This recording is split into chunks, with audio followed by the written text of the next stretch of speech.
회장님 살아계십니다. 장례식장 한 구석에서 떨리는 목소리가 들렸습니다. 모두가 죽었다 믿었던 재벌 회장이 관 속에서 천천히 눈을 뜬 겁니다. 하지만 직원은 이상한 걸 느꼈습니다. 회장이 살아있다는 사실이 알려지는 순간 누군가는 반드시 그를 다시 죽이려 할 거라는 거리요. 서울 한남동 언덕 위에 자리한 태성그룹 회장 강태성의 대저택은 늦은 밤까지 불이 꺼지지 않고 있었습니다. 70이 넘은 나이였지만 강태성은 여전히 하루 16시간 이상을 일로 보내는 사람이었죠. 그날도 그는 혼자 집무실에 남아 해외 계열사 보고서를 확인하고 있었습니다. 넓은 집무실 안에는 벽시계 초침 소리만 조용히 울리고 있었습니다. 강태성은 안경을 벗고 관자놀이를 천천히 눌렀습니다. 며칠째 계속된 피로 때문인지 얼굴빛이 좋지 않았습니다. 그는 책상 위에 놓인 약병에서 알약 하나를 꺼내 물과 함께 삼켰습니다. 잠시 뒤 문이 열리며 비서실장 윤서진이 안으로 들어왔습니다. 회장님, 오늘 일정은 여기까지 하시는 게 좋겠습니다. 강태성은 서류에서 눈도 떼지 않은 채 짧게 대답했습니다. 내일 주총 자료가 아직 덜 끝났어. 윤서진은 조심스럽게 그의 표정을 살폈습니다. 최근 들어 강태성은 유난히 예민해져 있었습니다. 특히 장남 강도윤과의 갈등이 심해진 뒤로는 경호 인력까지 자주 교체하고 있었죠. 윤서진은 회장 책상 위에 놓인 검은 파일 하나를 바라봤습니다. 파일 겉면에는 빨간 글씨로 비공개라고 적혀 있었습니다. 강태성은 윤서진의 시선을 알아챈 듯 파일 위에 손을 올렸습니다. 아무도 이 자료는 건드리면 안 돼. 알겠습니다. 윤서진은 더 묻지 않았습니다. 그녀는 오랫동안 강태성을 보자하며 회장이 중요한 결정을 앞둘 때마다 저런 표정을 짓는다는 걸 알고 있었죠. 잠시 뒤 복도에서 빠른 발걸음 소리가 들렸습니다. 문이 열리며 강도윤이 집무실 안으로 들어왔습니다. 비싼 정장을 입은 그는 겉보기엔 완벽한 재벌 후계자처럼 보였습니다. 하지만 눈빛만큼은 날카롭게 굳어 있었습니다. 아버지, 아직 안 주무셨습니까? 강태성은 차가운 시선으로 아들을 바라봤습니다. 이 시간에 웬일이냐? 강도윤은 책상 위 서류들을 힐끗 바라보며 웃었습니다. 건강도 안 좋으신데 회사 일은 이제 좀 내려놓으셔야죠. 내가 알아서 한다. 짧고 딱딱한 대답이 돌아왔습니다. 집무실 안 공기가 무겁게 가라앉았습니다. 윤서진은 두 사람 사이에 흐르는 날카로운 긴장을 느끼고 조용히 뒤로 물러났습니다. 강도윤은 미리 준비해온 보온병을 책상 위에 내려놓았습니다. 직접 차 타왔습니다. 피로 푸시는데 좋다고 해서요. 강태성은 잠시 망설이다가 찻잔을 들었습니다. 강도윤은 그 모습을 가만히 바라봤습니다. 윤서진은 이상하게도 그의 눈빛이 불안하게 흔들리는 걸 발견했습니다. 강태성은 차를 몇 모금 마신 뒤 다시 서류를 넘기기 시작했습니다. 강도윤은 더 말을 잇지 않았습니다. 그는 짧게 인사한 뒤 집무실을 나갔습니다. 문이 닫히자 윤서진도 따라 나가려 했습니다. 그때였습니다. 갑자기 안쪽에서 둔탁한 소리가 들렸습니다. 윤서진이 놀라 고개를 돌리자 강태성이 바닥으로 쓰러져 있었습니다. 책상 위 서류들이 사방으로 흩어졌습니다. 회장님, 윤서진은 급히 달려가 강태성의 몸을 붙잡았습니다. 강태성의 손끝이 심하게 떨리고 있었습니다. 입술도 점점 새파랗게 변해가고 있었죠. 윤서진은 떨리는 손으로 응급전화를 누르려 했습니다. 바로 그 순간 문이 다시 열리며 강도윤이 빠르게 들어왔습니다. 그는 마치 상황을 예상이라도 했던 사람처럼 침착한 얼굴이었습니다.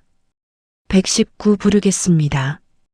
윤서진이 다급하게 외쳤지만 강도윤은 그녀의 손목을 붙잡았습니다. 외부 신고하지 마세요. 지금 무슨 말씀을 하시는 겁니까? 협력병원으로 바로 옮기겠습니다. 강도윤은 곧바로 경호원들을 불러들였습니다. 검은 정장을 입은 경호원들이 순식간에 집무실 안을 통제했습니다. 윤서진은 당황한 얼굴로 강도윤을 바라봤습니다. 회장님 상태가 심각합니다. 빨리 응급실로 가야 합니다. 강도윤은 낮은 목소리로 말했습니다. 이미 준비돼 있습니다. 그 말은 이상할 정도로 차분했습니다. 강태성은 희미하게 숨을 몰아쉬고 있었습니다. 하지만 의식은 거의 없는 상태였죠. 경호원들은 곧바로 회장을 들것에 옮겼습니다. 윤서진은 바닥에 떨어진 찻잔을 무심코 바라봤습니다. 찻잔 가장자리에는 검붉은 침전물이 아주 조금 남아 있었습니다. 그녀는 순간 알 수 없는 불안감을 느꼈습니다. 밖에는 이미 검은 승합차 여러 대가 대기하고 있었습니다. 강도윤은 직접 차량 문을 열었습니다. 기자들한테 새어나가면 안 됩니다. 경호원들은 빠르게 움직였습니다. 차량 행렬은 조용히 저택을 빠져나갔습니다. 새벽이 가까워질 무렵 태성그룹 협력병원 VIP 병동은 전면 통제됐습니다. 의료진들은 긴장한 얼굴로 중환자실을 오갔습니다. 윤서진은 병원 복도 끝에서 초조하게 기다리고 있었습니다. 몇 시간 뒤 중환자실 문이 열렸습니다.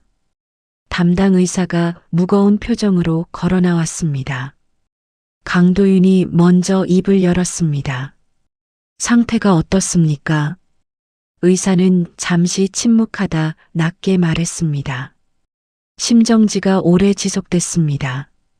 윤서진의 얼굴이 굳어졌습니다. 현재 시각부로 사망 판정이 내려졌습니다. 복도 공기가 무겁게 얼어붙었습니다. 강도윤은 천천히 눈을 감았습니다. 그러나 슬픔보다는 안도의 기색이 더 짙어 보였습니다. 윤서진은 그 표정을 보고 이상한 위화감을 느꼈습니다. 잠시 뒤 병원 로비 TV에서는 긴급 뉴스 속보가 흘러나오기 시작했습니다. 태성그룹 강태성 회장 별세. 앵커의 목소리가 조용한 병원 복도 안에 울려 퍼졌습니다.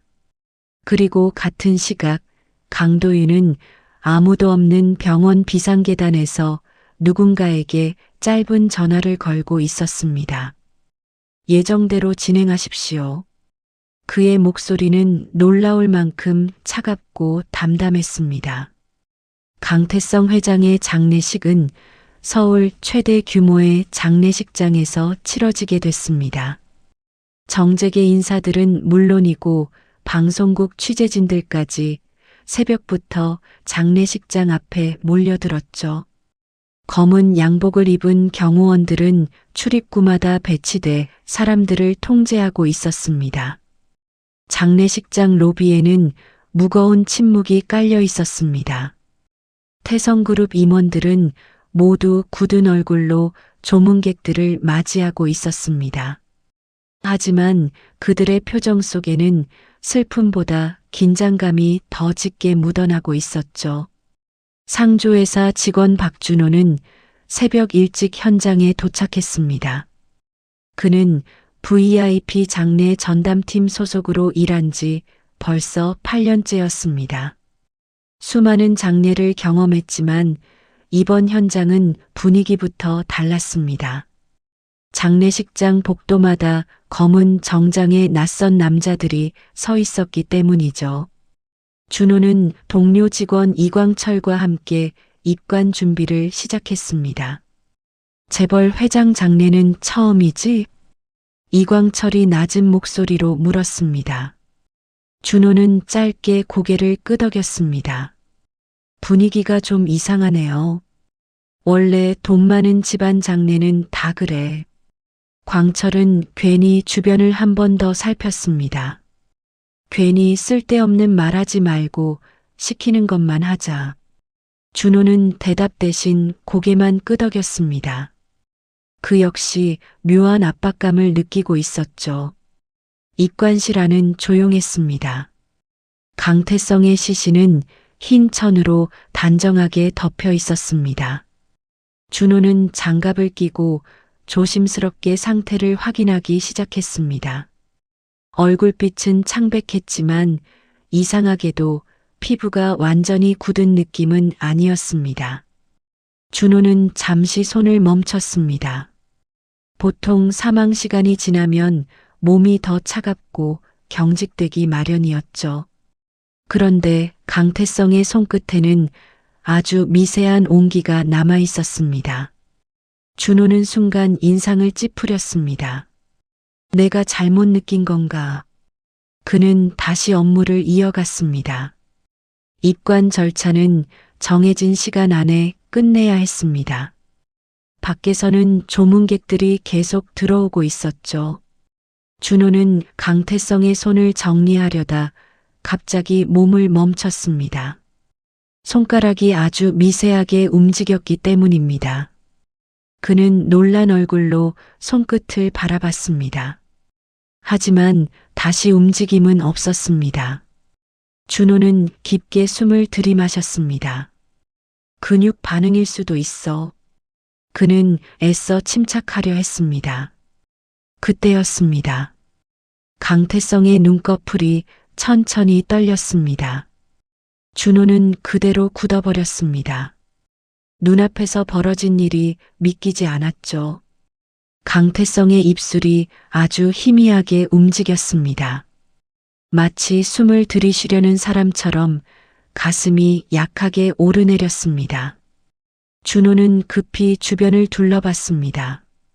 다행히 입관실 안에는 자신 혼자뿐이었습니다.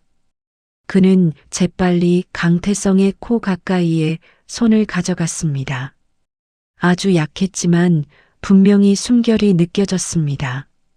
준호의 얼굴이 창백하게 질렸습니다. 회장님? 그의 입에서 떨리는 목소리가 새어나왔습니다. 강태성은 천천히 눈을 뜨려 했습니다. 하지만 의식은 아직 흐릿한 상태였습니다.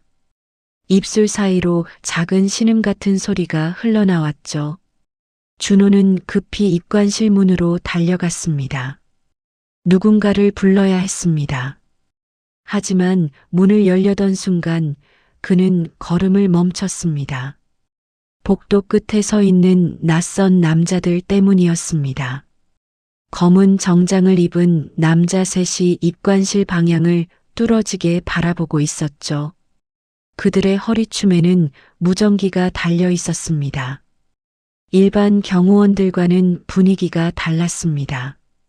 준호는 천천히 문을 다시 닫았습니다.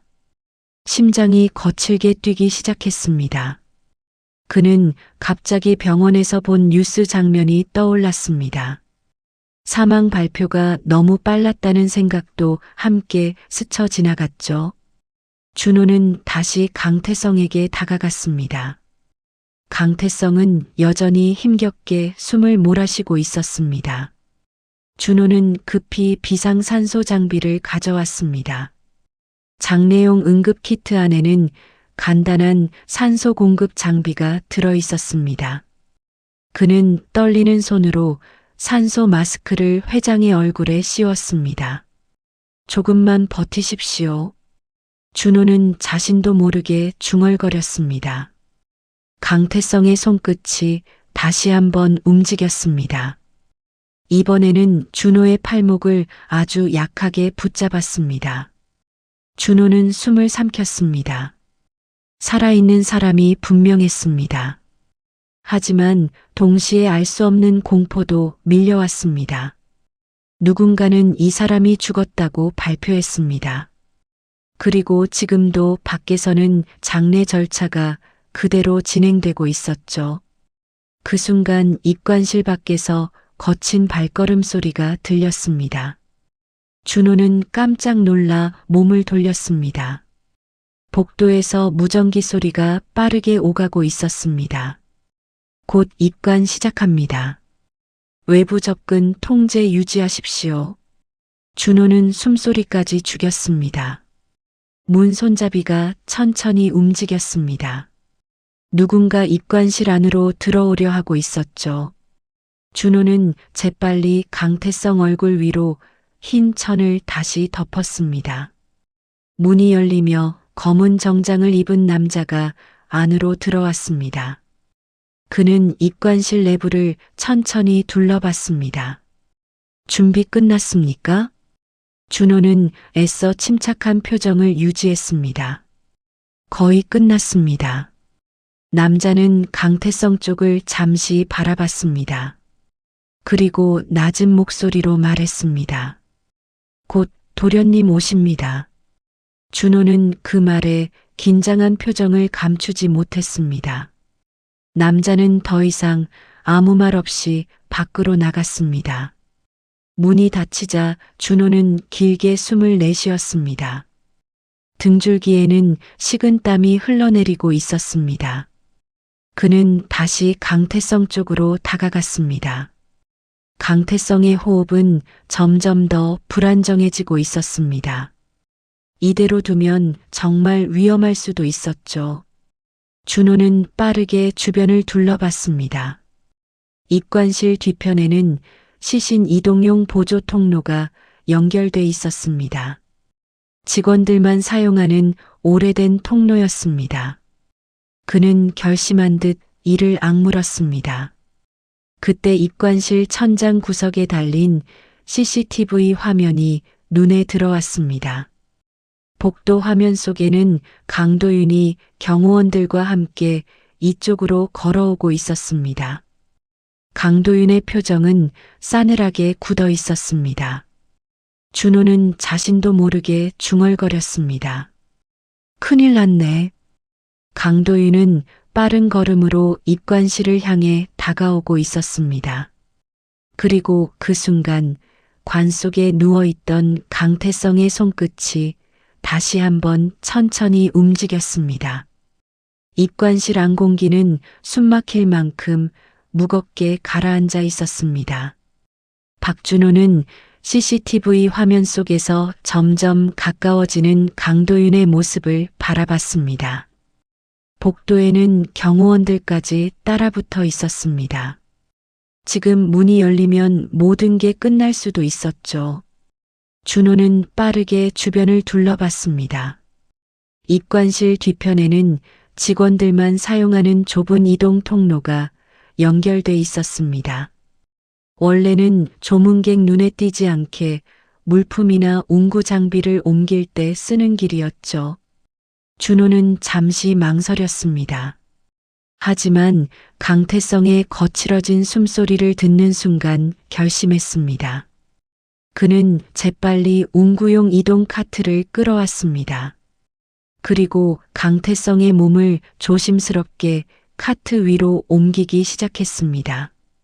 70이 넘은 노인이었지만 성인 남성 체구라 혼자 옮기기엔 쉽지 않았습니다. 준호는 이를 악물고 회장의 몸을 붙들었습니다. 그 순간 입관실 문 밖에서 발걸음 소리가 멈췄습니다. 준호의 심장이 거칠게 뛰기 시작했습니다. 문고리가 천천히 움직였습니다. 준호는 황급히 흰 천을 카트 위에 덮었습니다. 문이 열리기 직전이었습니다. 바로 그때 복도 반대편에서 누군가 큰 소리로 외쳤습니다. 기자 한 명이 통제선 넘어왔습니다. 순간 복도 안이 소란스러워졌습니다. 강도윤과 경호원들의 시선이 반대편으로 쏠렸죠. 준호는 그 틈을 놓치지 않았습니다. 그는 재빨리 카트를 밀어 뒤쪽 통로 안으로 들어갔습니다. 좁고 어두운 통로에는 오래된 형광등 불빛만 희미하게 깜빡이고 있었습니다. 준호는 숨을 죽인 채 카트를 밀었습니다. 바퀴가 삐걱거리는 소리가 유난히 크게 들렸죠. 강태성은 여전히 의식이 흐릿한 상태였습니다. 산소 마스크 안쪽으로 약한 숨결만 겨우 이어지고 있었습니다. 준호는 몇 번이고 뒤를 돌아봤습니다. 누군가 따라오는 것 같은 불안감 때문이었습니다. 통로 끝으로 내려가는 계단이 보였습니다. 그는 카트를 붙잡은 채 조심스럽게 계단을 내려가기 시작했습니다. 식은 땀이 이마를 타고 흘러내렸습니다. 지하로 내려가자 차가운 공기가 피부를 스쳤습니다. 그곳은 장례식장 직원들만 사용하는 하역 공간이었습니다. 각종 장비와 빈 상자들이 어지럽게 쌓여 있었죠. 준호는 급히 출입문 쪽으로 향했습니다. 그때 뒤쪽에서 누군가 그를 불렀습니다. 거기 누구예요? 준호는 깜짝 놀라 몸을 돌렸습니다. 청소 도구를 들고 있던 중년 여성 한 명이 그를 바라보고 있었습니다. 야간 청소 직원 김순례였습니다. 순례는 카트 위를 힐끗 바라보더니 눈을 크게 떴습니다. 아이고, 이게 뭐예요? 준호는 당황한 얼굴로 그녀를 바라봤습니다. 잠시 망설이던 그는 낮은 목소리로 말했습니다. 살아계십니다. 순례는 처음엔 말을 이해하지 못한 듯 멍하니 서 있었습니다. 하지만 카트 위에서 희미하게 움직이는 강태성의 손을 본 순간 얼굴이 굳어졌죠. 세상에. 순례는 다급하게 주변을 둘러봤습니다. 누가 보면 큰일 나는 거 아니에요? 준호는 짧게 고개를 끄덕였습니다. 지금 들키면 안 됩니다. 순례는 잠시 입술을 깨물었습니다. 평범한 청소 직원인 자신이 이런 일에 엮여도 되는지 고민하는 눈치였죠. 하지만 곧 그녀는 결심한 듯 고개를 들었습니다. 뒤쪽 출입문 열어드릴게요. 준호는 놀란 얼굴로 그녀를 바라봤습니다. 순례는 서둘러 앞장섰습니다. 오늘 뒤편 CCTV 하나 고장났어요. 거기로 나가면 됩니다. 두 사람은 급히 어두운 창고 사이를 지나갔습니다. 멀리서 경호원들 무전 소리가 희미하게 들려왔습니다. 입관실 확인해. 사람 찾으라고. 순례는 재빨리 철문 하나를 열었습니다. 밖에는 상조회사 차량 몇 대가 주차돼 있었습니다. 준호는 감사한 눈빛으로 그녀를 바라봤습니다. 정말 감사합니다. 순례는 떨리는 목소리로 말했습니다. 살 사람은 살려야죠. 준호는 곧바로 강태성을 차량 뒷좌석에 눕혔습니다. 그리고 산소 장비를 다시 확인했습니다. 호흡은 여전히 불안정했습니다. 그는 운전석에 올라타 시동을 걸었습니다. 차량은 조용히 장례식장 뒤편 골목을 빠져나갔습니다. 같은 시각 입관실 안은 난리가 나 있었습니다. 강도윤은 텅 빈 관을 바라보며 얼굴이 굳어 있었습니다. 경호원들은 사색이 된 얼굴로 주변을 뒤지고 있었죠. 어떻게 된 겁니까? 강도윤의 목소리가 입관실 안을 울렸습니다. 보안팀장 오세혁이 급히 안으로 들어왔습니다. CCTV 확인 중입니다. 강도윤은 분노한 얼굴로 관을 발로 차버렸습니다. 당장 찾아. 그의 눈빛에는 당황함보다 공포가 더 짙게 어려 있었습니다. 오세혁은 곧바로 무전기를 들었습니다. 장례식장 전 구역 봉쇄한다. 직원들 전부 확인해. 검은 정장의 경호원들이 순식간에 건물 전체로 흩어졌습니다. 조문객들은 갑작스러운 통제에 술렁이기 시작했습니다. 기자들도 이상한 분위기를 눈치채고 카메라를 들기 시작했죠. 강도윤은 입술을 꽉 깨물었습니다. 그는 잠시 생각에 잠기더니 낮은 목소리로 말했습니다. 살아있으면 안 돼. 오세혁은 아무 말 없이 고개를 끄덕였습니다. 한편 박준호는 장례식장에서 멀어진 도로를 빠르게 달리고 있었습니다.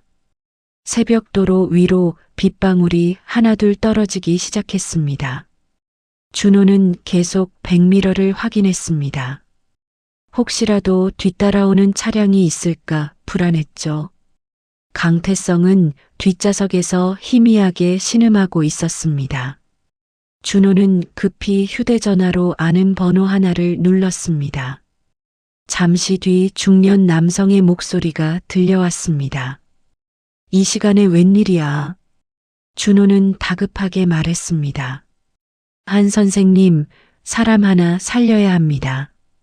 전화 상대는 퇴직 군의관 출신 의사 한재국이었습니다. 준호는 예전에 아버지 병원 문제로 그를 알게 됐었죠. 상태가 심각합니다.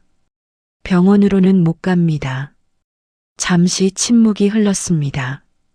한재국은 낮은 목소리로 물었습니다. 쫓기고 있나? 준호는 짧게 대답했습니다. 예. 한재국은 한숨을 내쉬었습니다. 위치 보내. 준비하고 있겠다. 전화가 끊겼습니다. 준호는 다시 도로 위를 바라봤습니다. 그 순간 멀리 뒤편에서 검은 SUV 한 대가 빠르게 따라붙기 시작했습니다. 준호의 얼굴이 굳어졌습니다. 그리고 빗줄기는 점점 더 거세지고 있었습니다. 새벽부터 내리던 비는 아침이 되어서도 그칠 기미가 보이지 않았습니다. 박준호는 외곽산업단지 뒤편에 숨겨진 작은 개인 병원 앞에 차량을 세웠습니다. 간판불도 제대로 켜지지 않는 낡은 건물이었죠. 겉으로 보기엔 이미 문 닫은 병원처럼 보였습니다. 준호는 급히 뒷좌석 문을 열었습니다. 강태성의 호흡은 밤사이 더 거칠어져 있었습니다. 산소 마스크 안쪽에는 희미한 김만 겨우 맺히고 있었죠. 잠시 뒤 철문이 열리며 한재국이 모습을 드러냈습니다. 회색 작업복 차림의 그는 준호 얼굴을 보자마자 상황이 심상치 않다는 걸 알아챘습니다. 어서 안으로 들여. 준호와 한재국은 함께 강태성을 들것으로 옮겼습니다.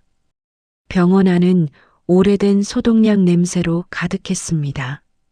한재국은 곧바로 간이 응급실로 강태성을 데려갔습니다. 준호는 초조한 얼굴로 문 밖을 서성였습니다. 잠시 뒤 안에서 의료 장비 소리가 빠르게 들려오기 시작했습니다.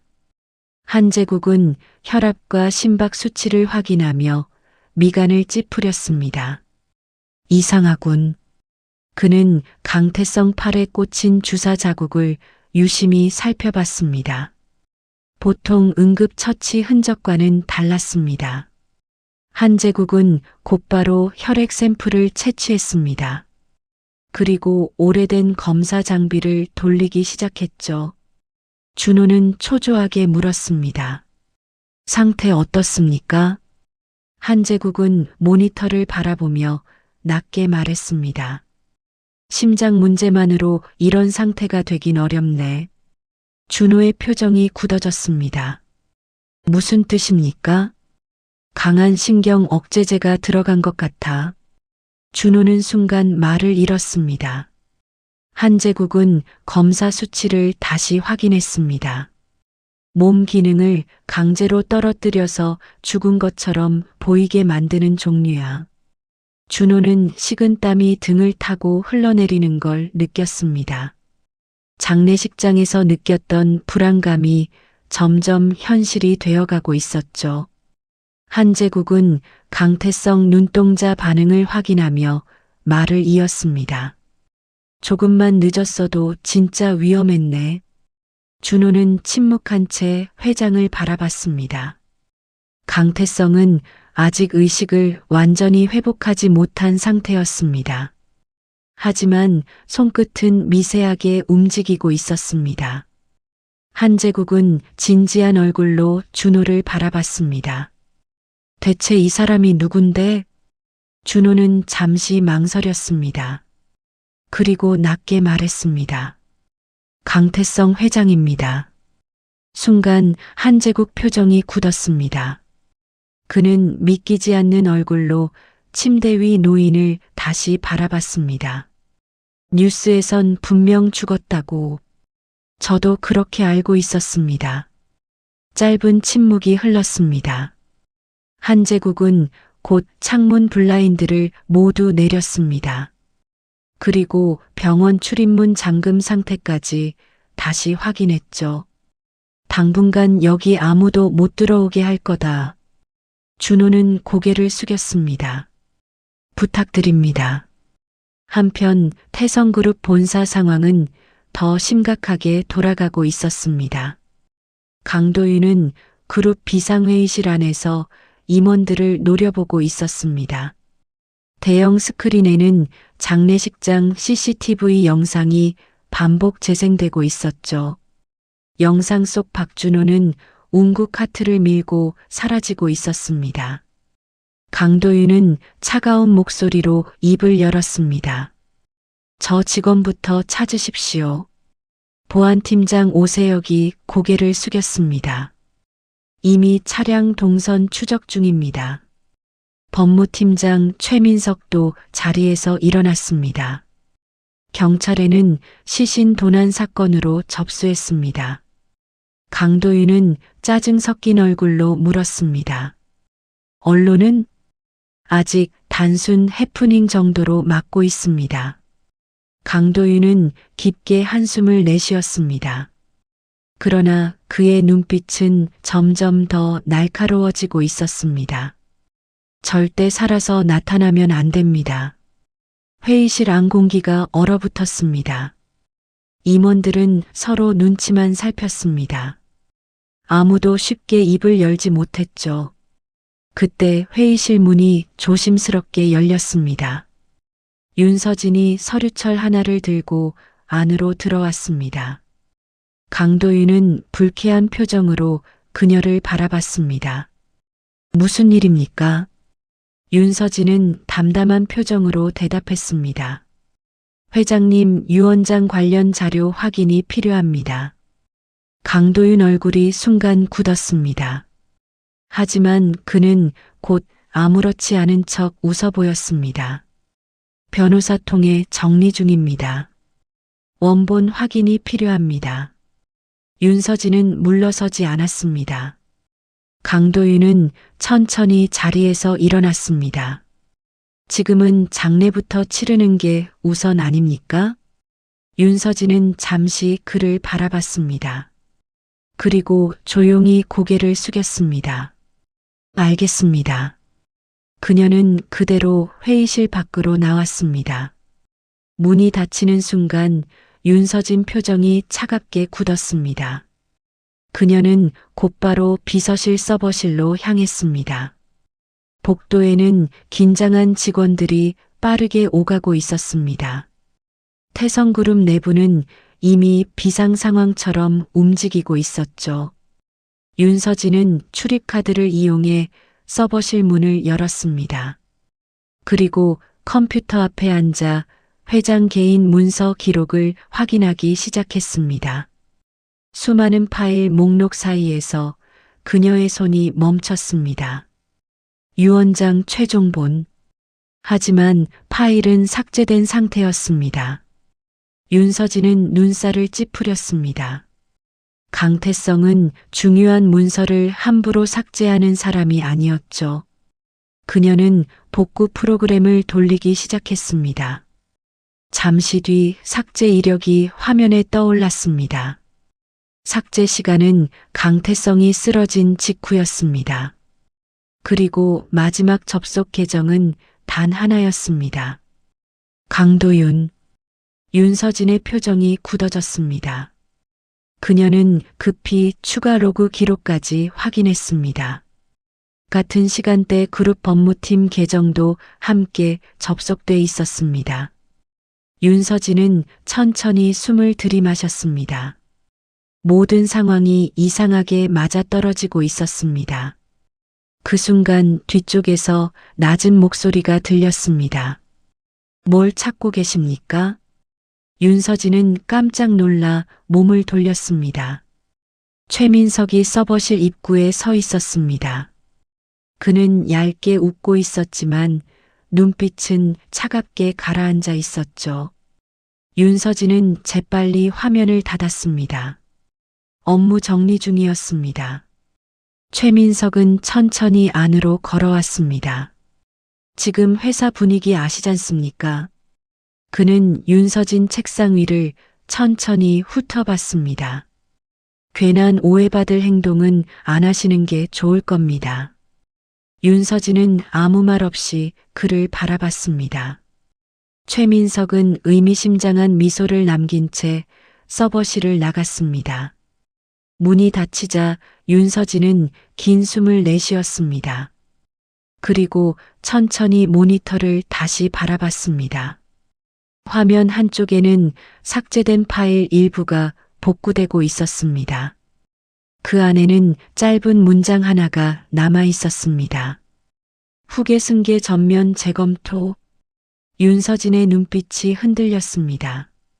같은 시각 병원 침대에 누워있던 강태성의 손끝이 다시 한번 천천히 움직이고 있었습니다. 낡은 개인 병원 밖으로 아침 햇살이 희미하게 비치기 시작했습니다. 밤새 내리던 비는 멈췄지만 공기는 여전히 축축하게 가라앉아 있었죠. 박준호는 병원 복도 의자에 앉은 채 한숨도 자지 못한 얼굴이었습니다. 그는 계속 휴대전화를 들여다봤습니다. 뉴스 속보는 여전히 강태성 회장의 사망 소식을 반복하고 있었죠. 장례 일정까지 정상 진행 중이라는 자막도 계속 흘러나왔습니다. 준호는 화면을 끄며 깊게 한숨을 내쉬었습니다. 살아있는 사람이 이미 죽은 사람으로 세상에 알려져 있었습니다. 상식으로는 도저히 이해할 수 없는 상황이었죠. 잠시 뒤 응급실 문이 열리며 한재국이 밖으로 나왔습니다. 그의 얼굴에는 피곤함이 가득 묻어 있었습니다. 일단 고비는 넘겼네. 준호는 급히 자리에서 일어났습니다. 정말 괜찮아지는 겁니까? 아직은 몰라. 한재국은 조심스럽게 말을 이었습니다. 약물이 워낙 강했어. 의식이 돌아와도 후유증이 남을 수 있다. 준호는 천천히 고개를 끄덕였습니다. 그 순간 병실 안쪽에서 작은 소리가 들렸습니다. 준호와 한재국은 동시에 안을 바라봤습니다. 강태성의 손가락이 아주 천천히 움직이고 있었습니다. 한재국은 재빨리 상태를 확인했습니다. 의식 돌아오는 것 같다. 준호는 긴장한 얼굴로 침대 곁에 다가갔습니다. 강태성은 힘겹게 눈을 뜨려 하고 있었습니다. 눈동자는 아직 흐릿했지만 분명 의식이 돌아오고 있었죠. 그는 산소 마스크 안쪽으로 거친 숨을 몰아쉬었습니다. 준호는 조심스럽게 입을 열었습니다. 회장님, 제 말 들리십니까?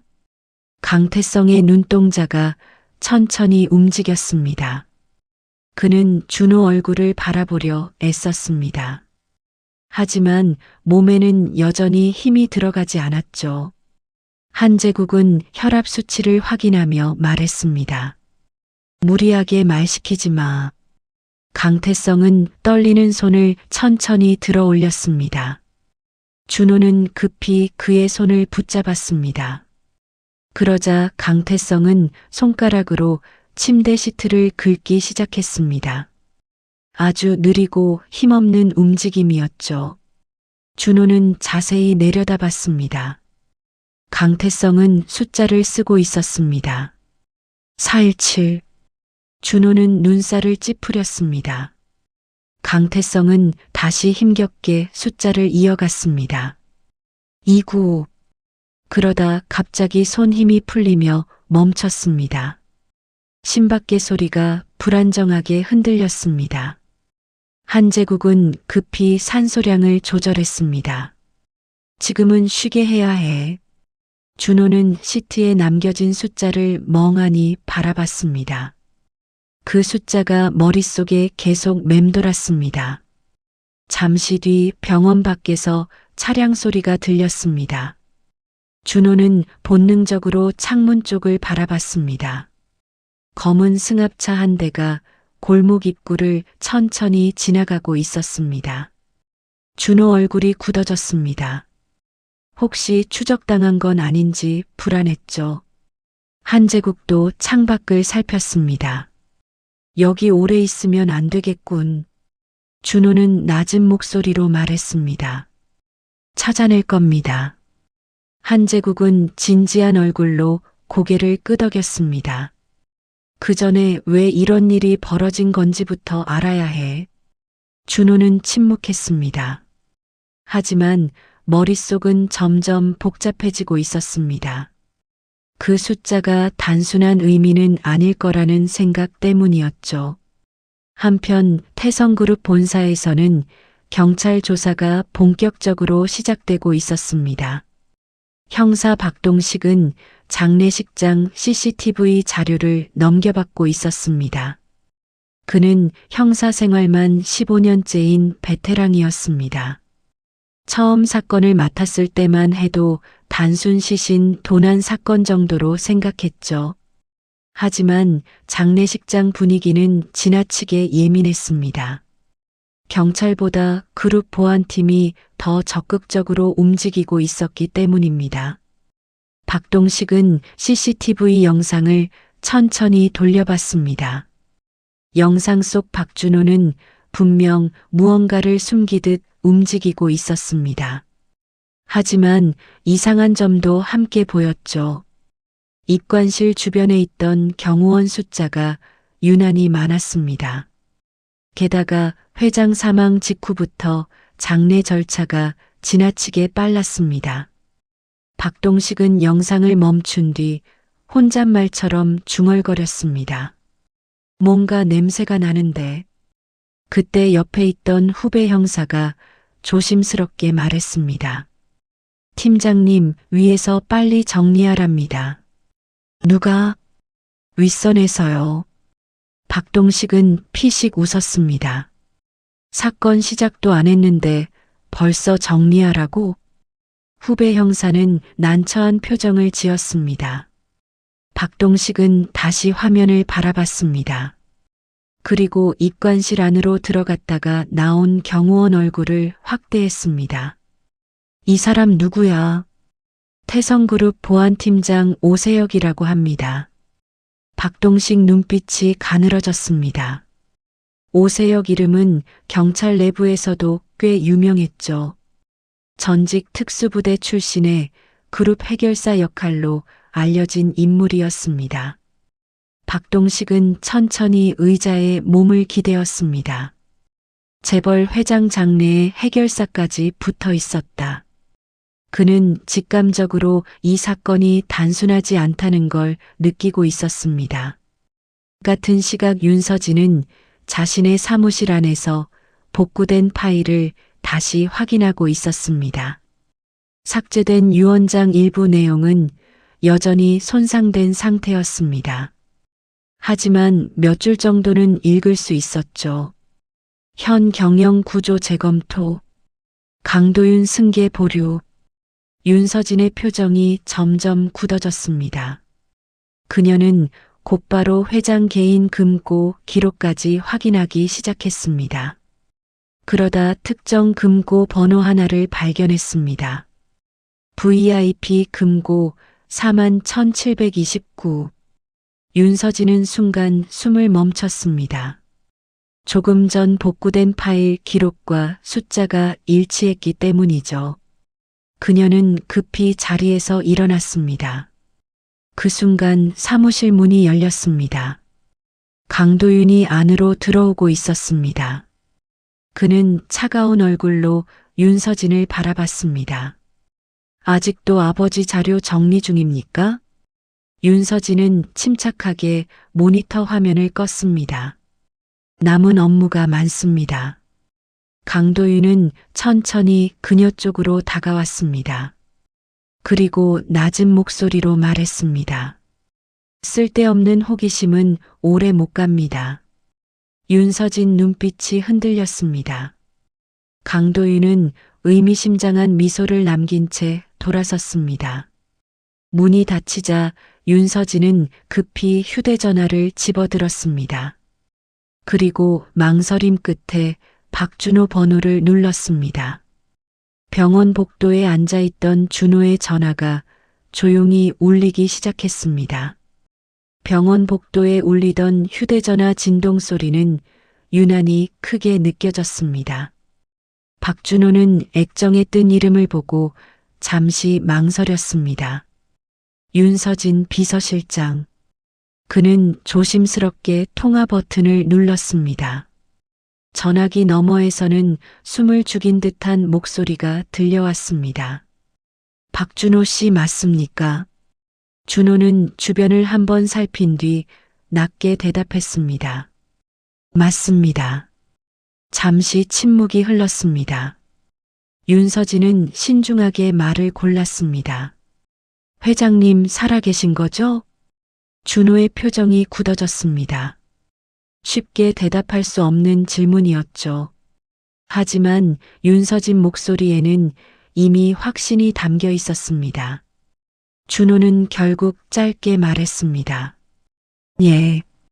전화기 너머에서 아주 작은 숨소리가 새어나왔습니다. 놀람과 안도가 동시에 섞인 소리였죠.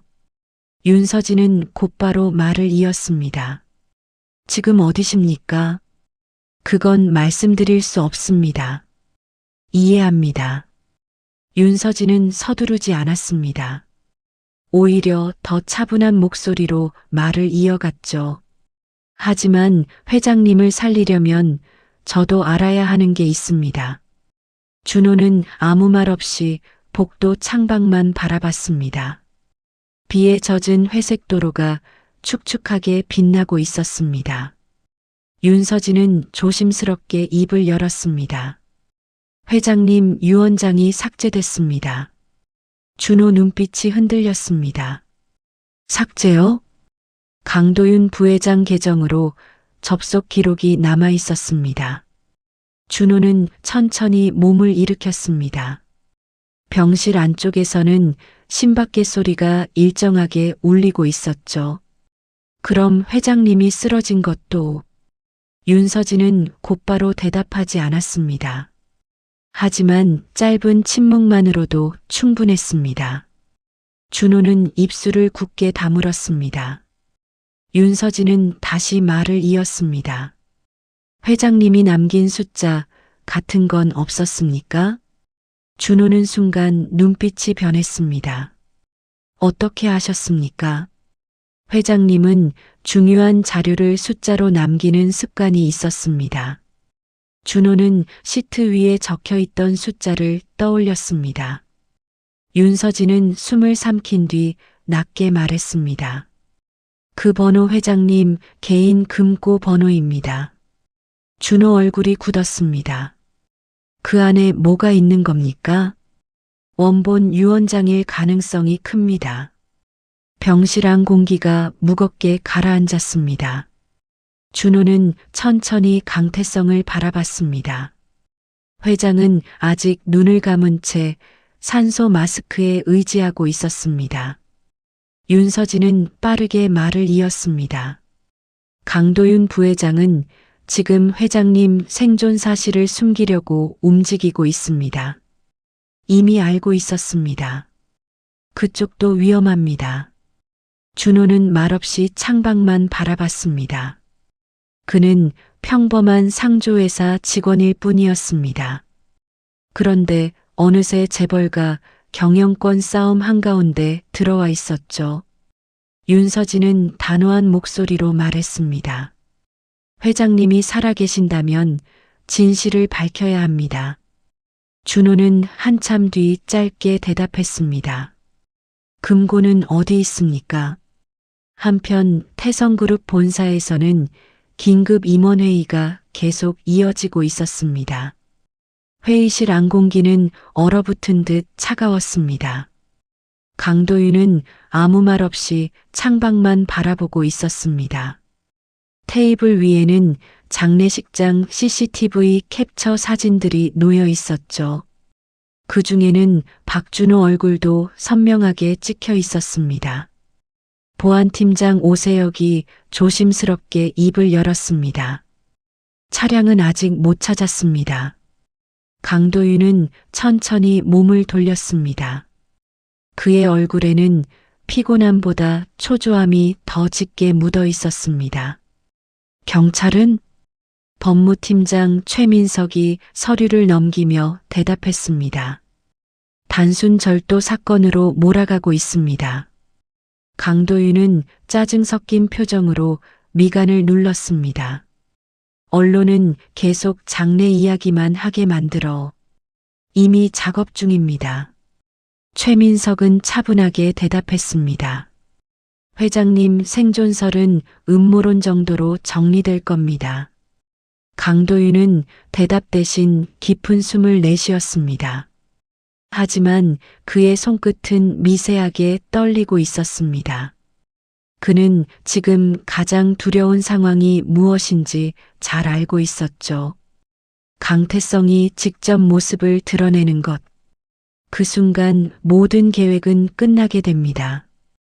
회의실 안 침묵을 깨고 오세혁이 다시 입을 열었습니다. 박준호 가족 위치는 확인됐습니다. 강도윤 눈빛이 천천히 올라갔습니다. 가족? 아내와 아이 둘 있습니다. 잠시 정적이 흘렀습니다. 최민석은 조심스럽게 오세혁 눈치를 살폈습니다. 하지만 강도윤은 아무 감정 없는 얼굴로 물었습니다. 감시 붙였나? 예. 접촉하는 사람 전부 확인해. 오세혁은 짧게 고개를 숙였습니다. 회의실 공기가 더욱 차갑게 가라앉았습니다. 한편 병원 안에서는 강태성이 다시 천천히 눈을 뜨고 있었습니다. 준호는 급히 침대 곁으로 다가갔습니다. 강태성 눈동자는 아직 흐릿했지만 조금씩 초점을 찾아가고 있었죠. 그는 천천히 주변을 둘러봤습니다. 낯선 천장과 오래된 병실 벽이 눈에 들어왔습니다. 준호는 조심스럽게 말을 건넸습니다. 회장님 들리십니까? 강태성은 힘겹게 시선을 움직였습니다. 그리고 떨리는 목소리로 겨우 한마디를 내뱉었습니다. 도윤이. 준호는 몸을 앞으로 숙였습니다. 강태성은 숨을 몰아쉬며 말을 이어가려 했습니다. 하지만 목소리가 잘 나오지 않았죠. 한재국이 급히 제지했습니다. 무리하면 안 됩니다. 강태성은 떨리는 손으로 준호 팔을 붙잡았습니다. 그리고 아주 힘겹게 입을 열었습니다. 금고. 준호는 천천히 고개를 끄덕였습니다. 41,729 맞습니까? 강태성 눈동자가 흔들렸습니다.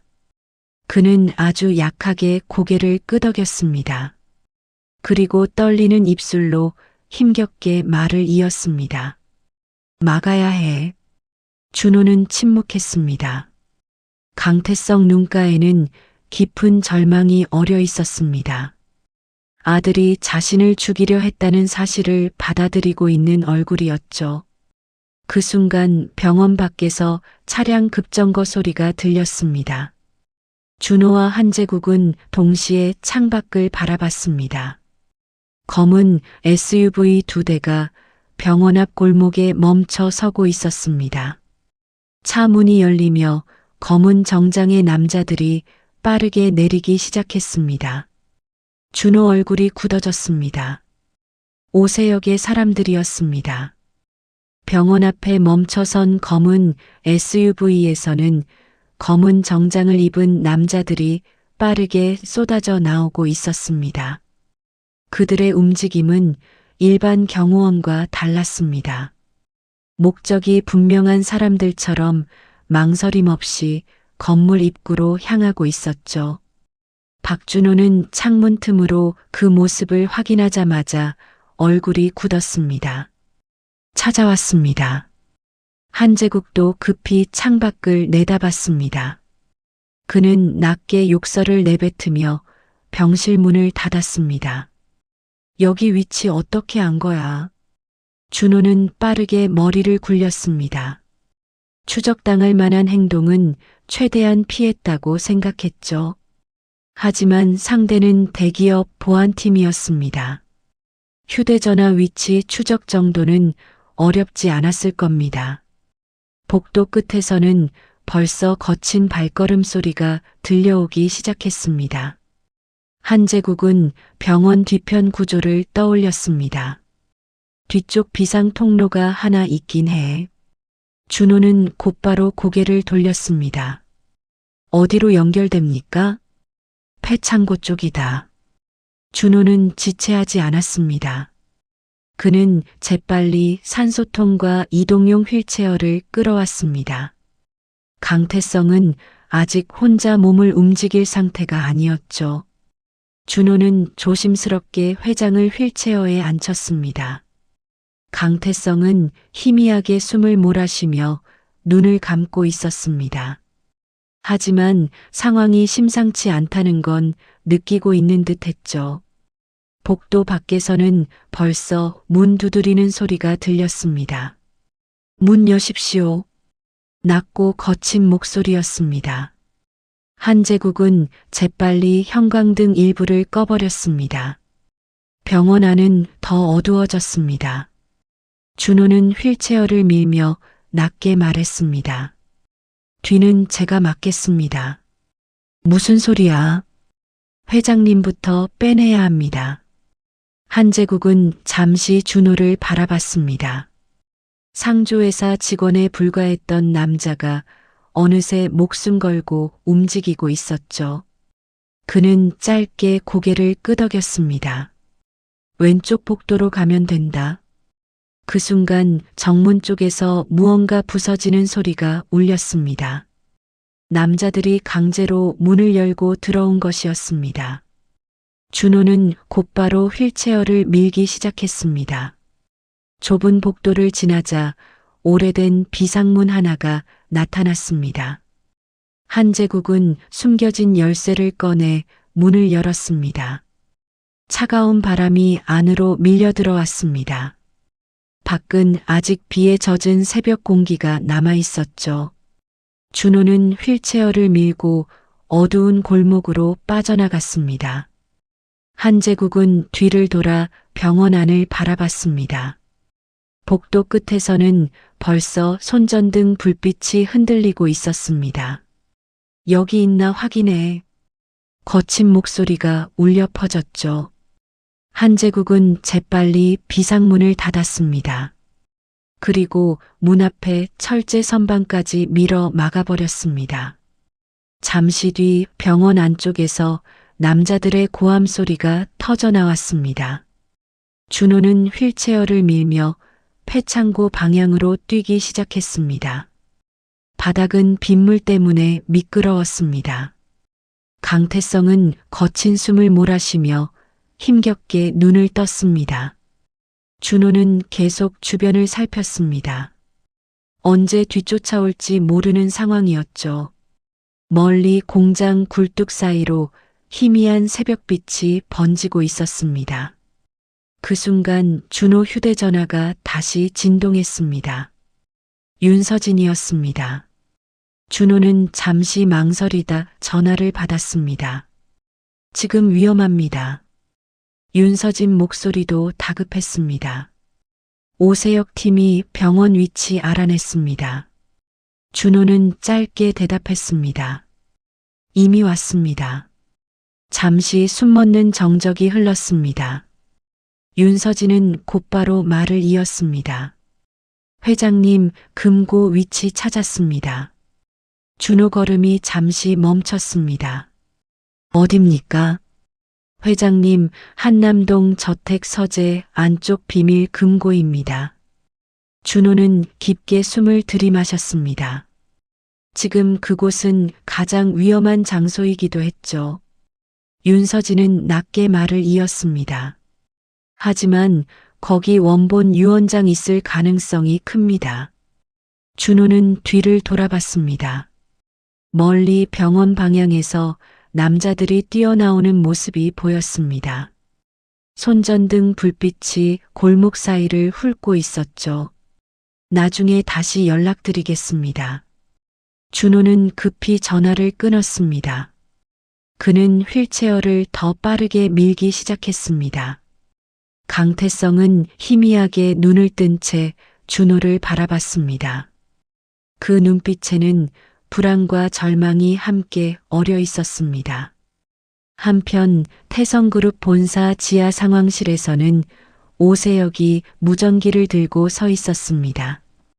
대형 모니터에는 병원 주변 CCTV 화면이 실시간으로 올라오고 있었죠. 오세혁은 차가운 얼굴로 준호가 사라진 방향을 바라봤습니다. 폐공장 구역 수색해. 무전기 너머로 곧바로 대답이 돌아왔습니다. 예.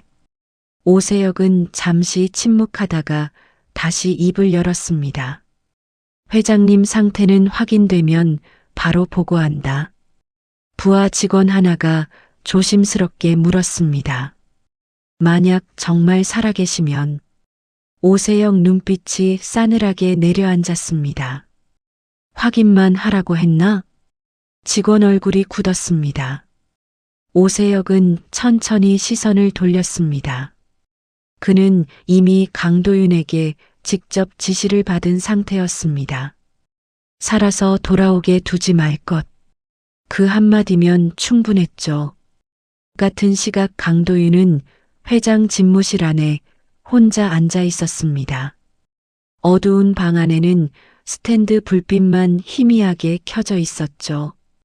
그는 책상 위에 놓인 가족 사진을 가만히 바라봤습니다. 젊은 시절 강태성과 어린 강도윤이 함께 웃고 있는 사진이었습니다. 강도윤은 천천히 사진 액자를 뒤집었습니다. 그리고 위스키 잔을 단숨에 비워버렸죠. 그의 손끝은 미세하게 떨리고 있었습니다. 강태성이 살아있다는 사실은 그에게 공포 그 자체였습니다. 모든 걸 손에 넣기 직전이었기 때문이죠. 그 순간 휴대전화가 울렸습니다. 오세혁이었습니다. 강도윤은 급히 전화를 받았습니다. 찾았나? 오세혁은 잠시 침묵하다 낮게 대답했습니다. 병원은 비어 있었습니다. 강도윤 얼굴이 서서히 굳어졌습니다. 그는 천천히 이를 악물었습니다. 무슨 수를 써서라도 찾아. 짧은 정적 뒤에 차가운 목소리가 이어졌습니다. 이번엔 실수하면 안 됩니다. 전화가 끊겼습니다. 강도윤은 떨리는 손으로 다시 술병을 집어들었습니다. 하지만 병을 따려던 순간 손에 힘이 풀리며 바닥으로 떨어졌습니다. 유리병이 산산조각 나며 술이 사방으로 튀었습니다. 강도윤은 숨을 거칠게 몰아쉬었습니다. 그리고 낮게 중얼거렸습니다.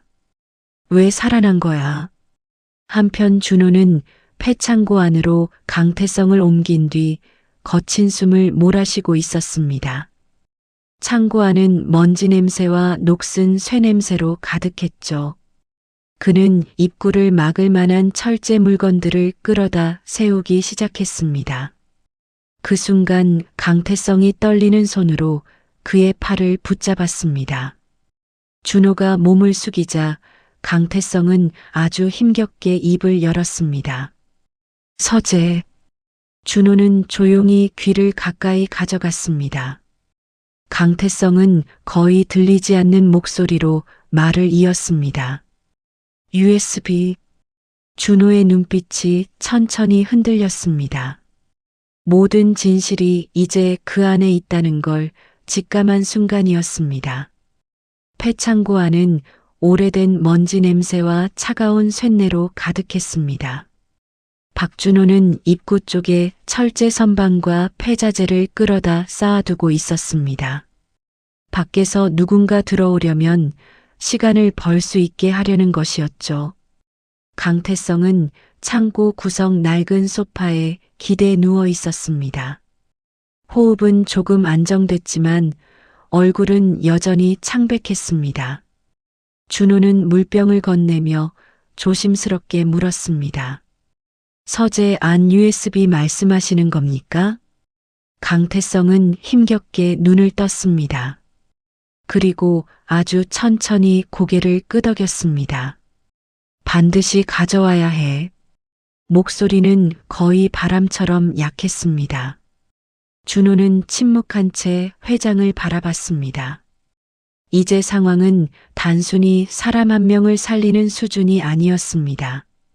누군가는 강태성을 죽은 사람으로 만들려 했고 그 이유가 분명 존재했죠. 강태성은 떨리는 숨을 몰아쉬며 다시 입을 열었습니다.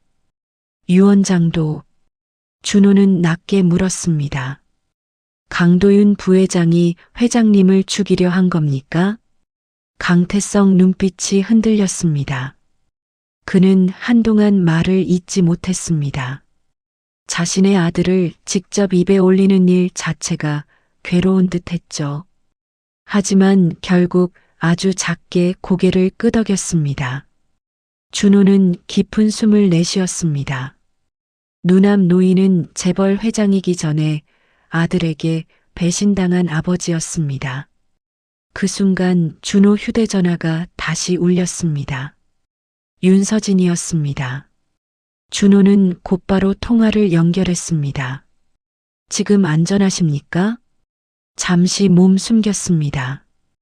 윤서진은 빠르게 말을 이었습니다. 오늘 밤이 마지막 기회일 수도 있습니다. 준호는 창고 입구를 바라보며 낮게 물었습니다. 저택 경비는 어떻습니까? 장례 준비 때문에 본관 인원 일부 빠졌습니다. 윤서진 목소리는 차분했지만 긴장이 느껴졌습니다.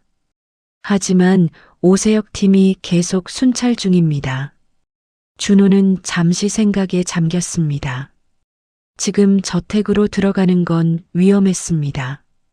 하지만 금고 안자료를 확보하지 못하면 모든 진실은 사라질 수도 있었죠. 윤서진은 조용히 말을 이었습니다. 회장님 서재 구조는 제가 압니다. 준호는 천천히 고개를 들었습니다. 같이 가시겠다는 겁니까? 제가 아니면 금고 위치 못 찾습니다. 잠시 정적이 흘렀습니다. 준호는 강태성을 바라봤습니다. 강태성은 희미한 눈빛으로 그를 보고 있었습니다. 마치 마지막 부탁을 하는 사람처럼 보였죠. 준호는 결국 짧게 대답했습니다. 알겠습니다. 그날 밤 한남동 언덕 위 강태성 저택은 여전히 불이 환하게 켜져 있었습니다. 겉보기엔 평소와 다를 것 없는 대저택이었지만 분위기는 전혀 달랐죠. 정문 주변에는 경호 인력이 평소보다 훨씬 많이 배치돼 있었습니다. 검은 차량들도 계속 드나들고 있었습니다. 준호는 저택 아래 골목에 세워둔 차량 안에서 상황을 살피고 있었습니다. 옆자리에는 검은 모자를 눌러 쓴 윤서진이 앉아 있었죠. 그녀는 저택 구조도가 담긴 태블릿 화면을 보여주며 말했습니다. 서재는 2층 끝방입니다. 준호는 조용히 화면을 바라봤습니다. 금고는요? 벽난로 뒤쪽 숨겨진 공간입니다. 윤서진은 숨을 천천히 들이마셨습니다. 회장님 말고는 위치 아는 사람 거의 없습니다. 준호는 짧게 고개를 끄덕였습니다. 그는 평범한 회사원이었습니다. 그런데 지금은 재벌 회장 저택에 잠입하려 하고 있었죠. 긴장감 때문에 손바닥에 식은땀이 배어났습니다. 윤서진은 준호를 바라보며 낮게 말했습니다. 무섭습니까? 준호는 피식 웃었습니다. 안 무섭다면 거짓말이죠. 잠시 둘 사이에 짧은 침묵이 흘렀습니다. 곧 윤서진이 먼저 차량 문을 열었습니다. 갑시다. 두 사람은 저택 뒤편 숲길을 따라 천천히 움직였습니다. 윤서진은 경호 순찰 시간을 정확히 알고 있었습니다. 덕분에 두 사람은 비교적 쉽게 담장 근처까지 접근할 수 있었죠. 하지만 담장을 넘는 순간부터는 긴장이 훨씬 커졌습니다. 저택 안은 생각보다 조용했습니다. 멀리서 경호원 무전 소리만 희미하게 들려왔죠. 윤서진은 몸을 낮춘 채 작은 출입문 앞으로 이동했습니다. 그녀는 익숙한 손놀림으로 비밀번호를 입력했습니다. 철컥. 잠금 장치가 풀리는 소리가 들렸습니다. 준호는 놀란 얼굴로 그녀를 바라봤습니다. 윤서진은 짧게 말했습니다. 회장님이 비상용으로 알려주셨던 겁니다. 두 사람은 곧바로 안으로 들어갔습니다. 복도 안은 어둡고 조용했습니다. 고급 그림들과 샹들리에가 희미한 불빛 아래 드러나고 있었죠. 준호는 숨소리까지 죽인 채 윤서진 뒤를 따라갔습니다. 2층 계단을 오르는 순간 아래쪽에서 경호원 둘이 지나가는 소리가 들렸습니다. 두 사람은 급히 기둥 뒤로 몸을 숨겼습니다. 경호원들은 아무것도 모른 채 지나갔습니다. 준호는 긴장으로 심장이 터질 듯 뛰고 있었습니다. 잠시 뒤 윤서진은 서재 문 앞에 멈춰 섰습니다. 문은 잠겨 있었습니다. 윤서진은 곧바로 작은 열쇠를 꺼냈습니다. 그리고 천천히 문을 열었습니다. 서재 안은 여전히 강태성이 사용하던 모습 그대로 남아 있었습니다. 책상이 서류들과 오래된 시계, 벽 가득 꽂힌 책들까지 그대로였죠. 준호는 잠시 멍하니 방 안을 둘러봤습니다. 그 순간 윤서진이 벽난로 앞으로 다가갔습니다. 그녀는 벽난로 장식 일부를 눌렀습니다. 그러자 안쪽 벽이 천천히 밀리며 작은 금고가 모습을 드러냈습니다. 준호 눈빛이 흔들렸습니다. 윤서진은 숨을 삼킨 채 번호를 눌렀습니다. 잠시 뒤 금고 문이 천천히 열렸습니다. 안에는 검은 서류 봉투와 작은 USB 하나가 들어 있었습니다. 준호는 조심스럽게 USB를 집어들었습니다. 바로 그 순간이었습니다. 서재 밖 복도에서 누군가 걸어오는 소리가 들렸습니다. 두 사람 얼굴이 동시에 굳었습니다. 그리고 잠시 뒤 서재 문 손잡이가 천천히 움직이기 시작했습니다. 서재 문 손잡이가 천천히 돌아가기 시작했습니다. 박준호와 윤서진은 동시에 숨을 멈췄습니다.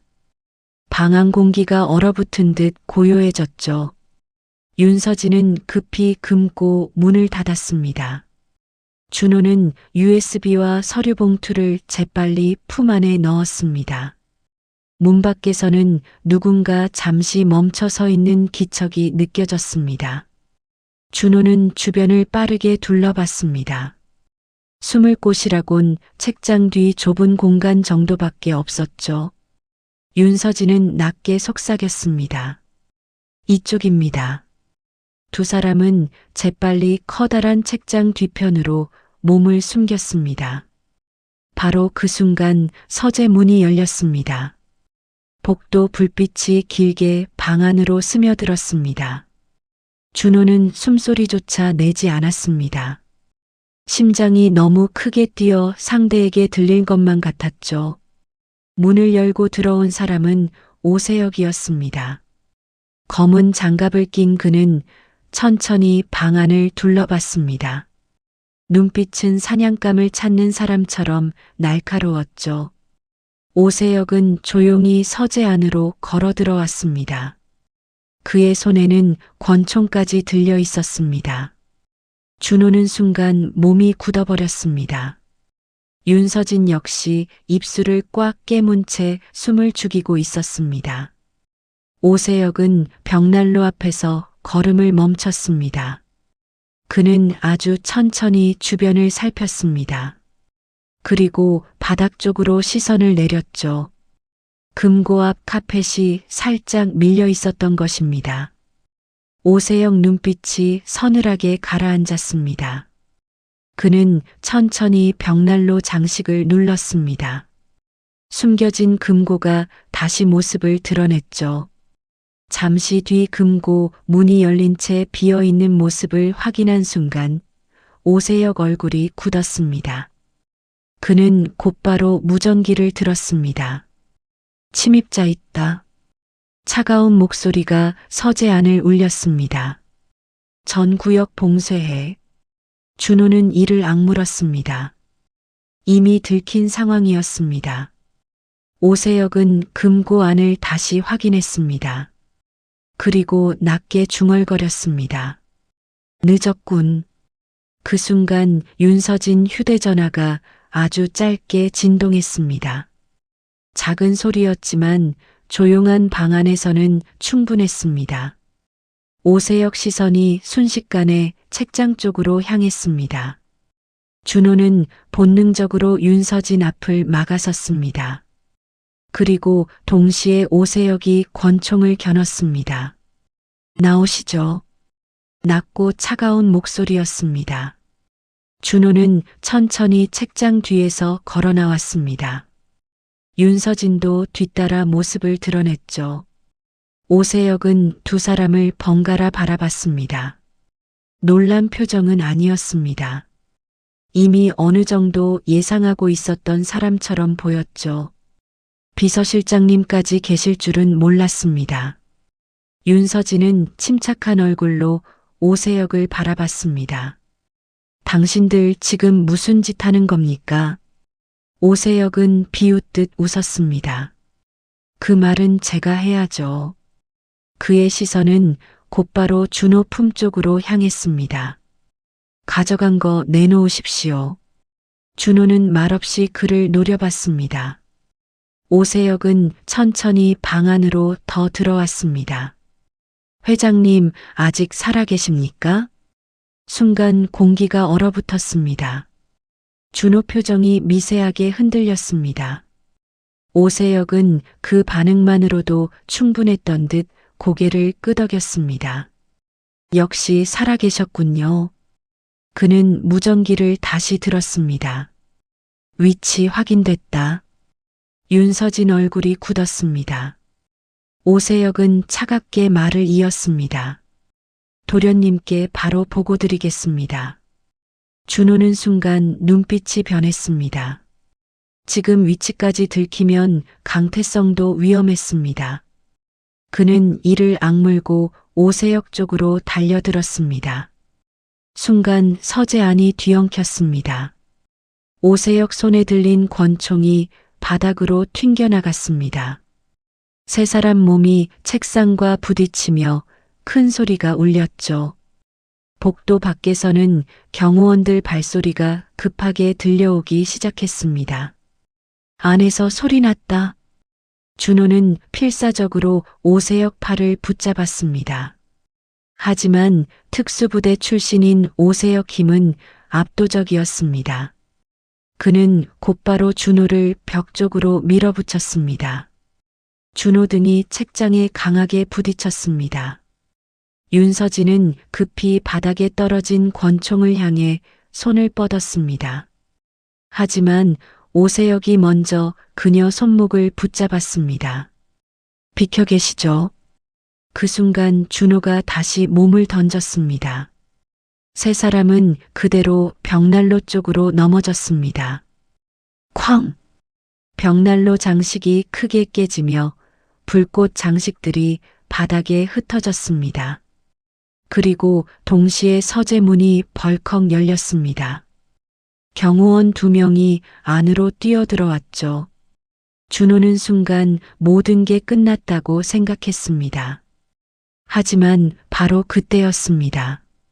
복도 반대편에서 갑자기 비명소리와 함께 경보음이 울리기 시작했습니다. 불이야! 누군가 다급하게 외치는 소리가 들렸습니다. 순식간에 저택안이 소란스러워졌습니다. 경호원들 시선이 동시에 밖으로 흔들렸죠. 윤서진은 그 틈을 놓치지 않았습니다. 그녀는 준호 팔을 붙잡고 외쳤습니다. 지금입니다. 두 사람은 곧바로 서재 밖으로 뛰쳐나갔습니다. 복도 끝에서는 연기가 피어오르고 있었습니다. 청소 직원이 쓰러뜨린 난로에서 작은 불이 번진 것이었죠. 하지만 그 혼란만으로도 충분했습니다. 경호원들은 무전을 주고받으며 우왕좌왕하기 시작했습니다. 준호와 윤서진은 계단 쪽으로 전력 질주했습니다. 뒤쪽에서는 오세혁의 분노한 목소리가 울려 퍼졌습니다. 잡아! 준호는 거칠게 숨을 몰아쉬며 1층 복도를 뛰었습니다. 복도 끝 유리창 너머로 정원 불빛이 보였습니다. 윤서진은 숨을 헐떡이며 외쳤습니다. 뒤쪽 출입문. 두 사람은 그대로 문을 밀고 밖으로 뛰어나갔습니다. 차가운 밤 공기가 얼굴을 때렸습니다. 멀리 경호원들 손전등 불빛이 빠르게 흔들리고 있었습니다. 준호는 윤서진 손목을 붙잡고 숲길 아래로 뛰기 시작했습니다. 그 순간 뒤쪽에서 총성이 터졌습니다. 탕! 총알 하나가 나무 기둥을 스치며 튀었습니다. 윤서진 얼굴이 새하얗게 질렸습니다. 준호는 그녀를 감싸며 몸을 숙였습니다. 뒤편 언덕 위에는 권총을 든 오세혁이 서 있었습니다. 그의 눈빛은 완전히 싸늘하게 식어 있었습니다. 도망 못 갑니다. 준호는 이를 악문 채 다시 달리기 시작했습니다. 그리고 그의 품 안에서는 USB가 무겁게 흔들리고 있었습니다.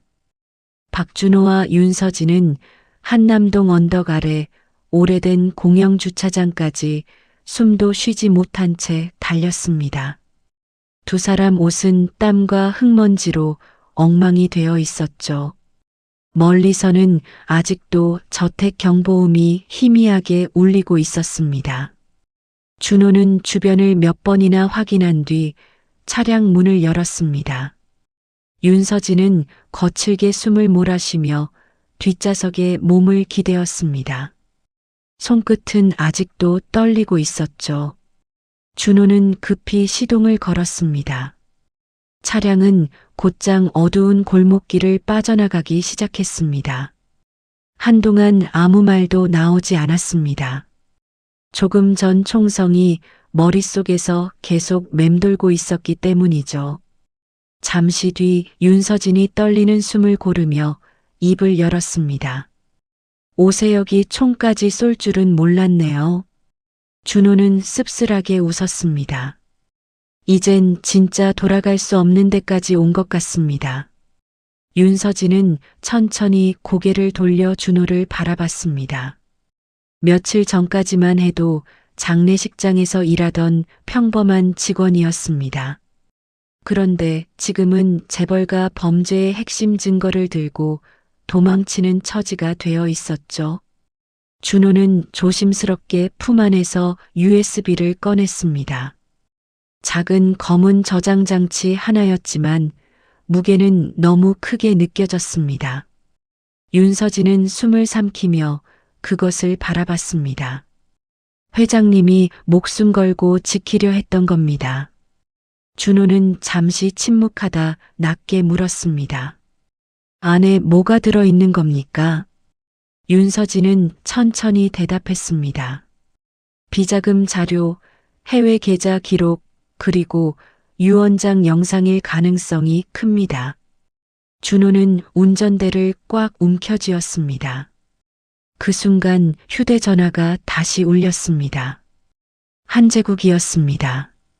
준호는 곧바로 전화를 연결했습니다.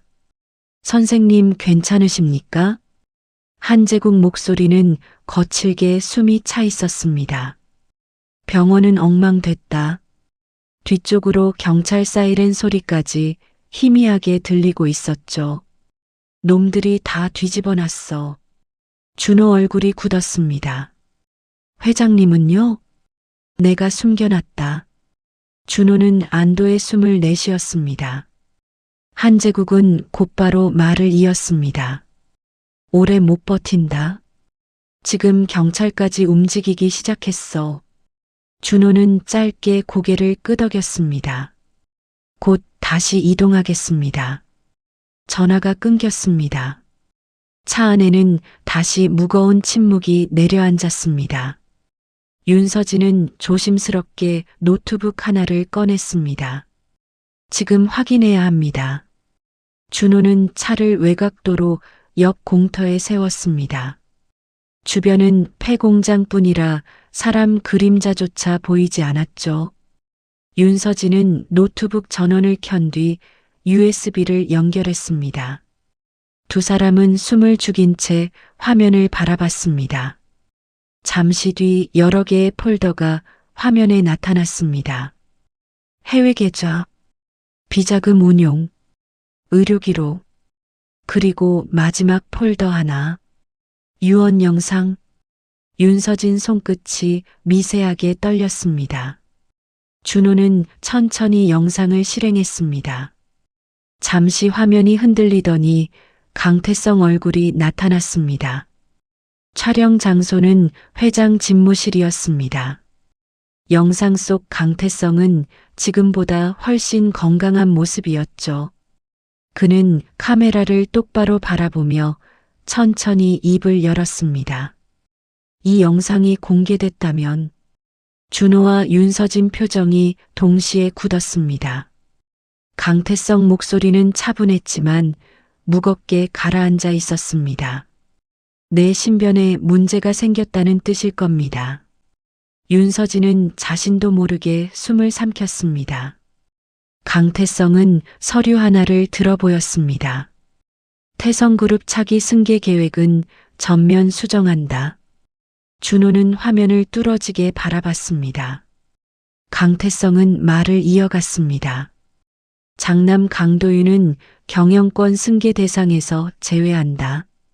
차 안 공기가 무겁게 얼어붙었습니다. 영상 속 강태성 눈빛에는 깊은 피로감이 어려 있었습니다.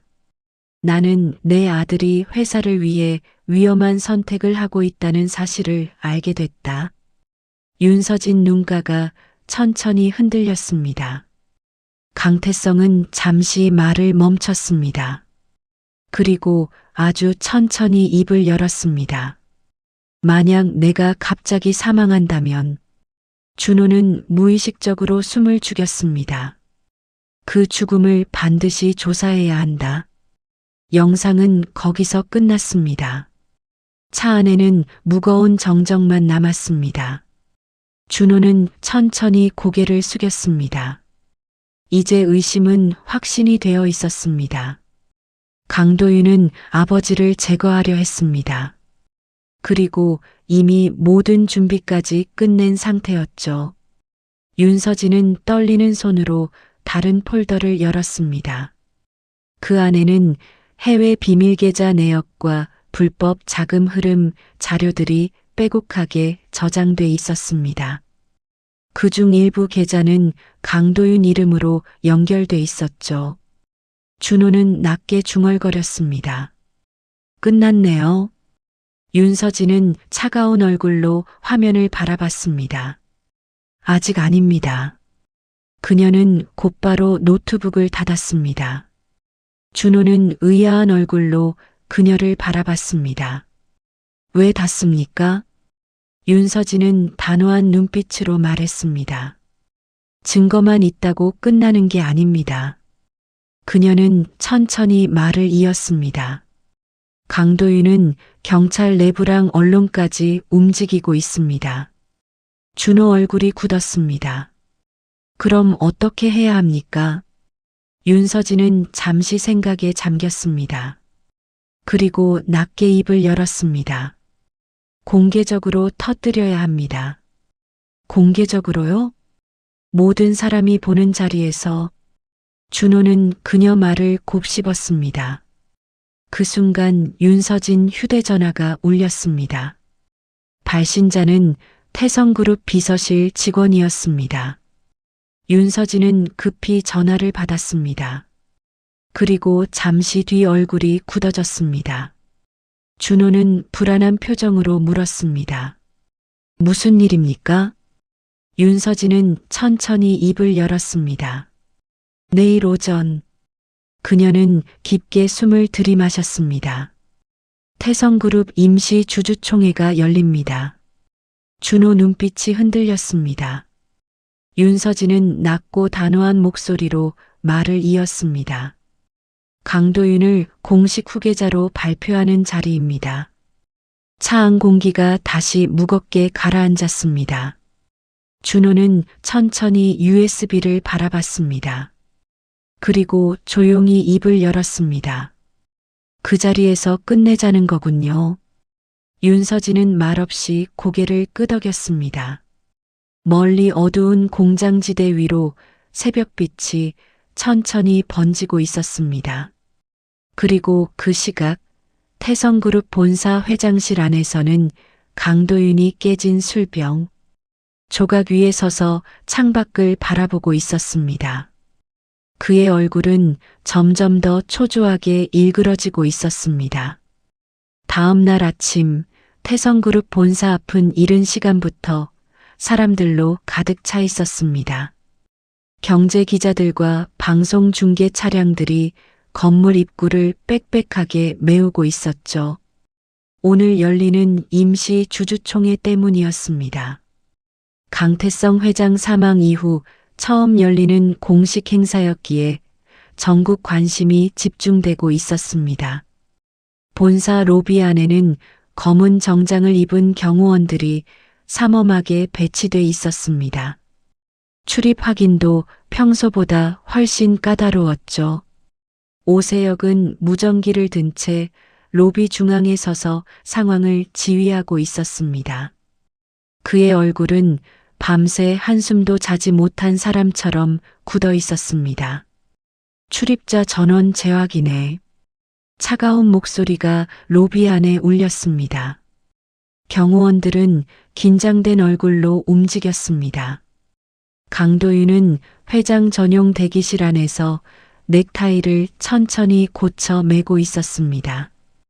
TV 화면에서는 앵커들이 연신 태성그룹 후계 구도를 분석하고 있었죠. 오늘 강도윤 부회장이 공식 승계 절차를 밟을 것으로 보입니다.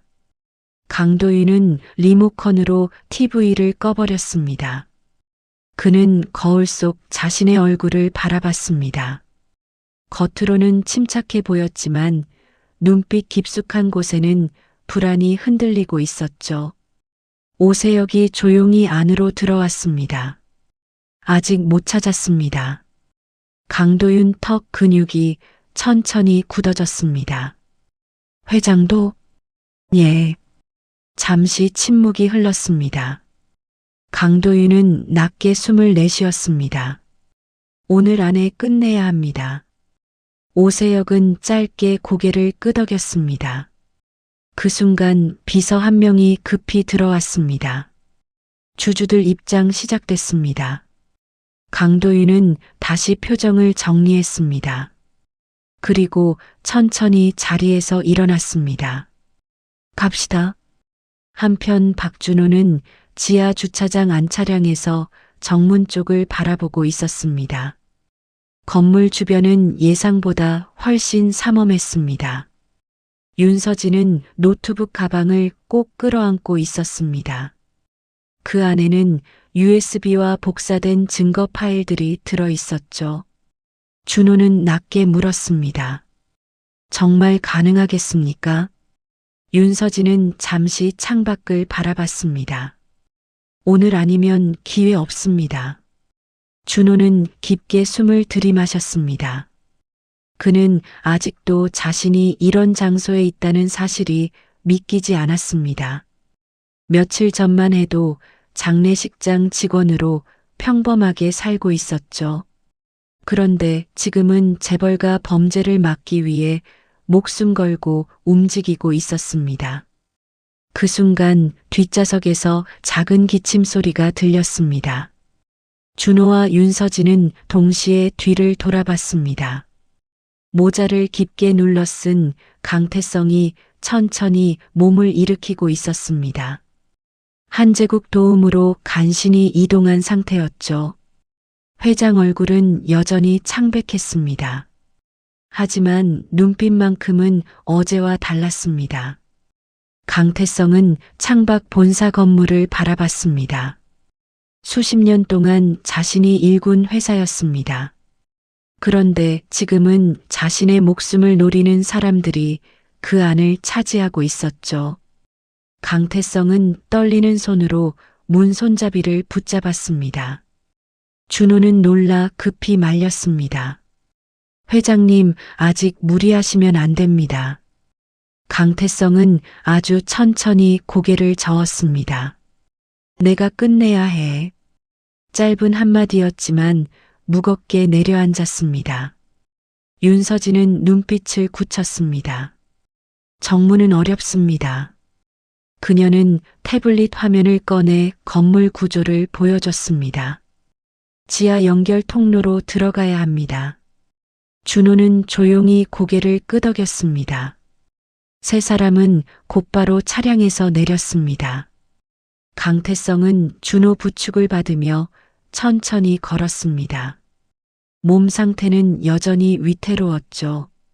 하지만 그의 발걸음에는 이상할 만큼 단단한 의지가 담겨 있었습니다. 지하 주차장 안쪽에는 직원 전용 통로가 연결돼 있었습니다. 윤서진은 출입카드를 이용해 문을 열었습니다. 세 사람은 긴장한 채 복도를 따라 이동했습니다. 멀리 주주총회장 안내 방송 소리가 희미하게 들려오고 있었습니다. 그 시각 주주총회장 안은 이미 사람들로 가득 차 있었습니다. 대형 스크린 아래에는 태성그룹 로고가 선명하게 걸려 있었죠. 주주들과 기자들은 강도윤 등장만 기다리고 있었습니다. 잠시 뒤 사회자가 단상 위로 올라왔습니다. 지금부터 태성그룹 임시 주주총회를 시작하겠습니다. 카메라 플래시가 연신 터졌습니다. 그리고 강도윤이 단상 앞으로 걸어 나왔습니다. 검은 정장 차림의 그는 겉으로는 완벽한 후계자처럼 보였죠. 강도윤은 차분한 표정으로 마이크 앞에 섰습니다. 먼저 선대 회장님의 갑작스러운 별세에 깊은 애도를. 바로 그 순간이었습니다. 주주총회장 뒤편 문이 갑자기 열렸습니다. 모든 시선이 동시에 뒤쪽으로 향했죠. 검은 모자를 눌러 쓴 노인이 천천히 안으로 들어오고 있었습니다. 준호와 윤서진이 양옆에서 그를 부축하고 있었습니다. 몇 초 동안 회의장 전체가 얼어붙었습니다. 그리고 누군가 떨리는 목소리로 중얼거렸습니다. 강태성 회장? 순간 장내가 폭발하듯 술렁이기 시작했습니다. 기자들이 일제히 자리에서 일어났습니다. 카메라 플래시가 정신없이 터졌죠. 강도윤 얼굴은 순식간에 새하얗게 질렸습니다. 그는 믿을 수 없다는 눈빛으로 아버지를 바라봤습니다. 강태성은 힘겹게 단상 쪽으로 걸어갔습니다. 장내는 완전히 아수라장이 되어 있었습니다. 기자들은 서로 밀치며 카메라를 들이댔고 주주들도 웅성거리기 시작했죠. 오세혁은 곧바로 경호원들에게 손짓했습니다. 막아. 경호원들이 급히 움직이려는 순간 강태성이 떨리는 목소리로 입을 열었습니다. 움직이지 마라. 짧은 한마디였지만 회의장 전체가 조용해졌습니다. 강태성은 단상 앞에 멈춰 섰습니다. 그리고 천천히 강도윤을 바라봤습니다. 아버지와 아들의 눈이 정면으로 마주쳤습니다. 강도윤 눈빛에는 공포와 분노가 뒤섞여 있었습니다. 반면 강태성 눈빛에는 깊은 배신감이 서려 있었죠. 강태성은 천천히 윤서진을 바라봤습니다. 윤서진은 곧바로 노트북을 연결했습니다. 대형 스크린 화면이 바뀌기 시작했습니다. 강도윤은 다급하게 소리쳤습니다. 당장 꺼. 하지만 이미 늦었습니다. 잠시 뒤 스크린에는 강태성이 직접 남긴 유언 영상이 재생되기 시작했습니다. 회의장 앞 모든 사람들이 숨을 죽인 채 화면을 바라보고 있었습니다. 주주총회장 안은 숨소리조차 들리지 않을 만큼 조용해졌습니다. 대형 스크린 속 강태성의 얼굴이 회의장 전체를 내려다보고 있었죠. 기자들은 카메라 셔터조차 누르지 못한 채 화면만 바라봤습니다. 영상 속 강태성은 천천히 입을 열었습니다. 이 영상이 공개됐다면 나는 이미 위험한 상황에 처했을 가능성이 큽니다. 회의장 여기저기서 작은 탄성이 흘러나왔습니다. 강도윤 얼굴은 점점 굳어지고 있었습니다. 그는 애써 침착한 척했지만 손끝은 미세하게 떨리고 있었죠. 영상 속 강태성은 서류 한 장을 들어 보였습니다. 나는 장남 강도윤을 태성그룹 후계 대상에서 제외한다. 순간 회의장 전체가 크게 술렁였습니다. 주주들과 임원들이 충격에 휩싸인 얼굴로 서로를 바라봤죠. 강도윤은 이를 악문 채 화면을 노려봤습니다. 영상은 계속 이어졌습니다. 강도윤은 그룹 비자금과 불법 자금 운용에 깊게 관여해왔다.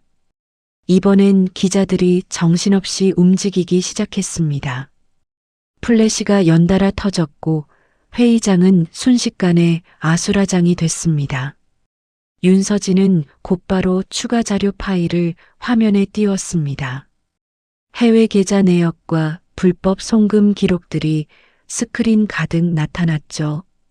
기자들은 다급하게 사진을 찍기 시작했습니다. 주주들 얼굴에는 충격과 분노가 동시에 번지고 있었습니다. 강도윤은 결국 참지 못하고 소리쳤습니다. 조작입니다. 그의 목소리가 회의장 안을 날카롭게 갈랐습니다. 하지만 아무도 쉽게 동조하지 못했습니다. 이미 화면에는 강도윤 명의 계좌와 자금 흐름이 상세하게 떠 있었기 때문이죠. 강도윤은 숨을 거칠게 몰아쉬며 윤서진 쪽을 노려봤습니다. 당신이 꾸민 짓이군.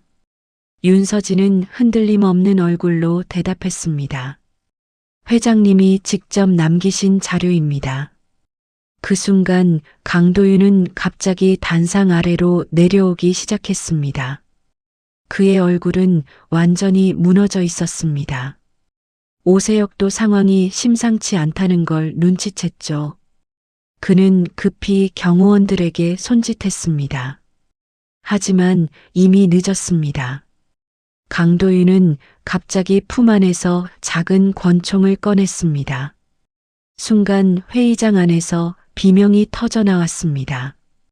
기자들과 주주들이 놀라 몸을 피하기 시작했죠. 준호는 본능적으로 강태성 앞으로 몸을 막아섰습니다. 강도윤은 떨리는 손으로 총을 겨누고 있었습니다.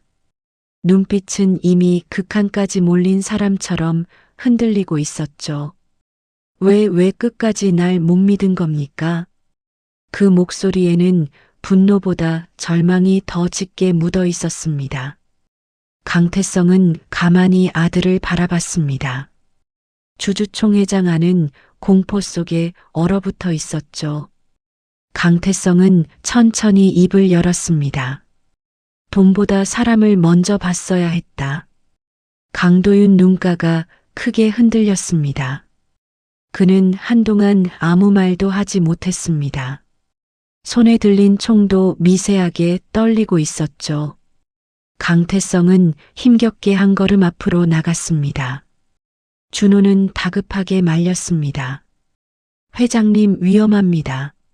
하지만 강태성은 천천히 고개를 저었습니다. 그는 끝까지 아들을 직접 바라봤습니다. 멈춰라, 도윤아. 짧은 한마디였지만 회의장 공기가 무겁게 내려앉았습니다. 강도윤 눈에는 어느새 눈물이 맺혀 있었습니다. 하지만 동시에 무너져가는 공포도 함께 담겨 있었죠. 그 순간 경찰들이 회의장 안으로 들이닥쳤습니다. 앞장선 사람은 형사 박동식이었습니다. 그는 곧바로 상황을 파악하고 외쳤습니다. 총 내려놓으십시오. 경찰들이 일제히 총을 겨눴습니다. 회의장 안은 다시 비명과 혼란으로 뒤섞였습니다. 강도윤은 사방을 둘러봤습니다. 도망칠 곳은 없었습니다. 모든 게 끝난 순간이었죠. 그는 천천히 웃기 시작했습니다. 허탈하고 무너진 웃음이었습니다. 결국 아버지가 이기셨네요. 강태성 얼굴에는 슬픔만 남아 있었습니다. 아들을 향한 분노조차 사라진 눈빛이었죠.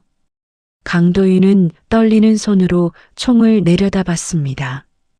그리고 천천히 바닥으로 떨어뜨렸습니다. 철컥! 총이 바닥을 구르며 멈췄습니다. 경찰들은 즉시 강도윤을 제압했습니다. 오세혁도 뒤늦게 움직였지만 이미 상황은 끝난 뒤였습니다. 박동식 형사는 곧바로 오세혁에게도 수갑을 채우게 했습니다. 오세혁은 끝까지 아무 말 없이 고개만 숙이고 있었습니다. 기자들은 정신없이 현장을 촬영하고 있었죠. 플래시 불빛이 회의장 안을 쉴 새 없이 번쩍였습니다. 그 순간 강태성 몸이 갑자기 휘청거렸습니다. 준호와 윤서진이 동시에 그를 붙잡았습니다. 강태성 얼굴은 순식간에 창백해졌습니다. 긴장과 무리가 한꺼번에 몰려온 것이었죠. 한재국도 급히 앞으로 달려왔습니다. 더 움직이면 안 됩니다. 강태성은 힘겹게 숨을 몰아쉬었습니다. 그리고 천천히 준호를 바라봤습니다. 그 눈빛에는 깊은 감사가 담겨 있었죠. 자네가 살렸네. 준호는 아무 말도 하지 못했습니다. 강태성은 다시 윤서진 쪽을 바라봤습니다. 고맙네. 윤서진 눈가에도 눈물이 맺혀 있었습니다. 수십 년 동안 모셨던 회장이었죠. 강태성은 마지막으로 멀리 끌려가는 강도윤 모습을 바라봤습니다. 아들은 끝내 고개를 들지 못하고 있었습니다. 강태성 눈빛에는 깊은 슬픔만 남아 있었습니다. 그리고 그는 아주 천천히 눈을 감았습니다. 준호는 놀라 그의 어깨를 흔들었습니다. 회장님. 하지만 곧 한재국이 조용히 고개를 끄덕였습니다. 괜찮습니다. 강태성은 잠시 정신을 잃었을 뿐이었습니다. 준호는 그제야 길게 안도의 숨을 내쉬었습니다. 회의장 안에서는 여전히 기자들과 경찰들이 분주하게 움직이고 있었습니다. 하지만 긴 싸움은 이제 끝나가고 있었습니다. 사건이 세상에 알려진 지 한 달이 지나고 있었습니다. 태성그룹 비자금 사건과 후계자 범죄 의혹은 연일 뉴스 첫 화면을 장식했죠. 강도윤은 살인미수와 횡령 혐의로 구속됐습니다. 오세혁과 관련 임원들 역시 줄줄이 검찰 조사를 받고 있었습니다. 태성그룹 내부는 완전히 뒤집혔습니다. 주주총회 이후 긴급 이사회가 열렸고 그룹 경영 체제도 전면 개편됐죠. 한때 완벽해 보였던 재벌가 권력은 순식간에 무너져 내렸습니다. 하지만 사람들의 관심과 달리 강태성은 조용히 세상 밖으로 모습을 감췄습니다. 그는 서울 외곽 작은 재활요양원에서 치료를 받고 있었습니다. 언론 인터뷰도 모두 거절했죠. 오랜 시간 권력 한가운데 살았던 사람이었지만 이제는 조용한 삶을 원하고 있었습니다. 늦은 오후 요양원 정원에는 따뜻한 햇살이 천천히 내려앉고 있었습니다. 강태성은 담요를 덮은 채 휠체어에 앉아 있었습니다. 몸은 여전히 완전히 회복되지 않았죠. 하지만 얼굴만큼은 이전보다 훨씬 편안해 보였습니다. 멀리서 발걸음 소리가 들려왔습니다. 박준호였습니다. 그는 작은 과일 상자를 들고 천천히 다가왔습니다. 강태성은 희미하게 웃었습니다. 또 왔군. 준호는 멋쩍게 웃으며 고개를 끄덕였습니다. 오늘은 사과 좋은 게 나와서 가져왔습니다. 강태성은 조용히 준호를 바라봤습니다. 처음 만났을 때만 해도 평범한 상조회사 직원이었죠. 하지만 결국 자신의 목숨을 구한 사람도 무너져가던 진실을 세상에 드러낸 사람도 바로 그였습니다. 강태성은 천천히 입을 열었습니다. 회사에서 연락 많이 왔을 텐데. 준호는 웃으며 고개를 저었습니다. 다 거절했습니다. 왜? 준호는 잠시 하늘을 올려다봤습니다. 따뜻한 바람이 정원 나뭇잎을 흔들고 있었습니다. 원래 하던 일로 돌아가는 게 마음 편합니다. 강태성은 피식 웃었습니다. 이상한 사람이야. 준호도 따라 웃었습니다. 저도 제가 이렇게 될 줄 몰랐습니다. 두 사람 사이에는 잠시 조용한 침묵이 흘렀습니다. 멀리 새소리만 잔잔하게 들려왔죠. 그때 요양원 입구 쪽에서 윤서진이 걸어오고 있었습니다. 그녀는 예전보다 훨씬 편안한 얼굴이었습니다. 윤서진은 두 사람 앞에 서며 가볍게 웃었습니다. 오늘은 다들 먼저 와 계셨네요. 준호는 자리에서 일어나 의자를 내주었습니다. 윤서진은 강태성을 바라보며 조심스럽게 물었습니다. 오늘은 좀 어떠십니까? 강태성은 천천히 고개를 끄덕였습니다. 살만하네.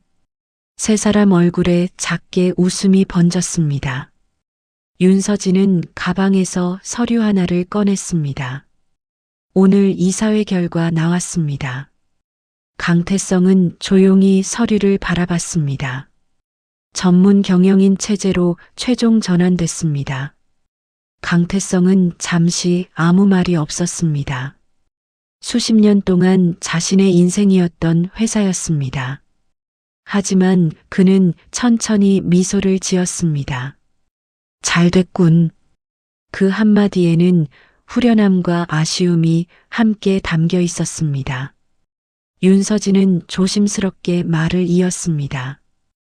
회장님 이름으로 재단도 설립하기로 했습니다. 강태성은 의아한 눈빛으로 그녀를 바라봤습니다. 재단?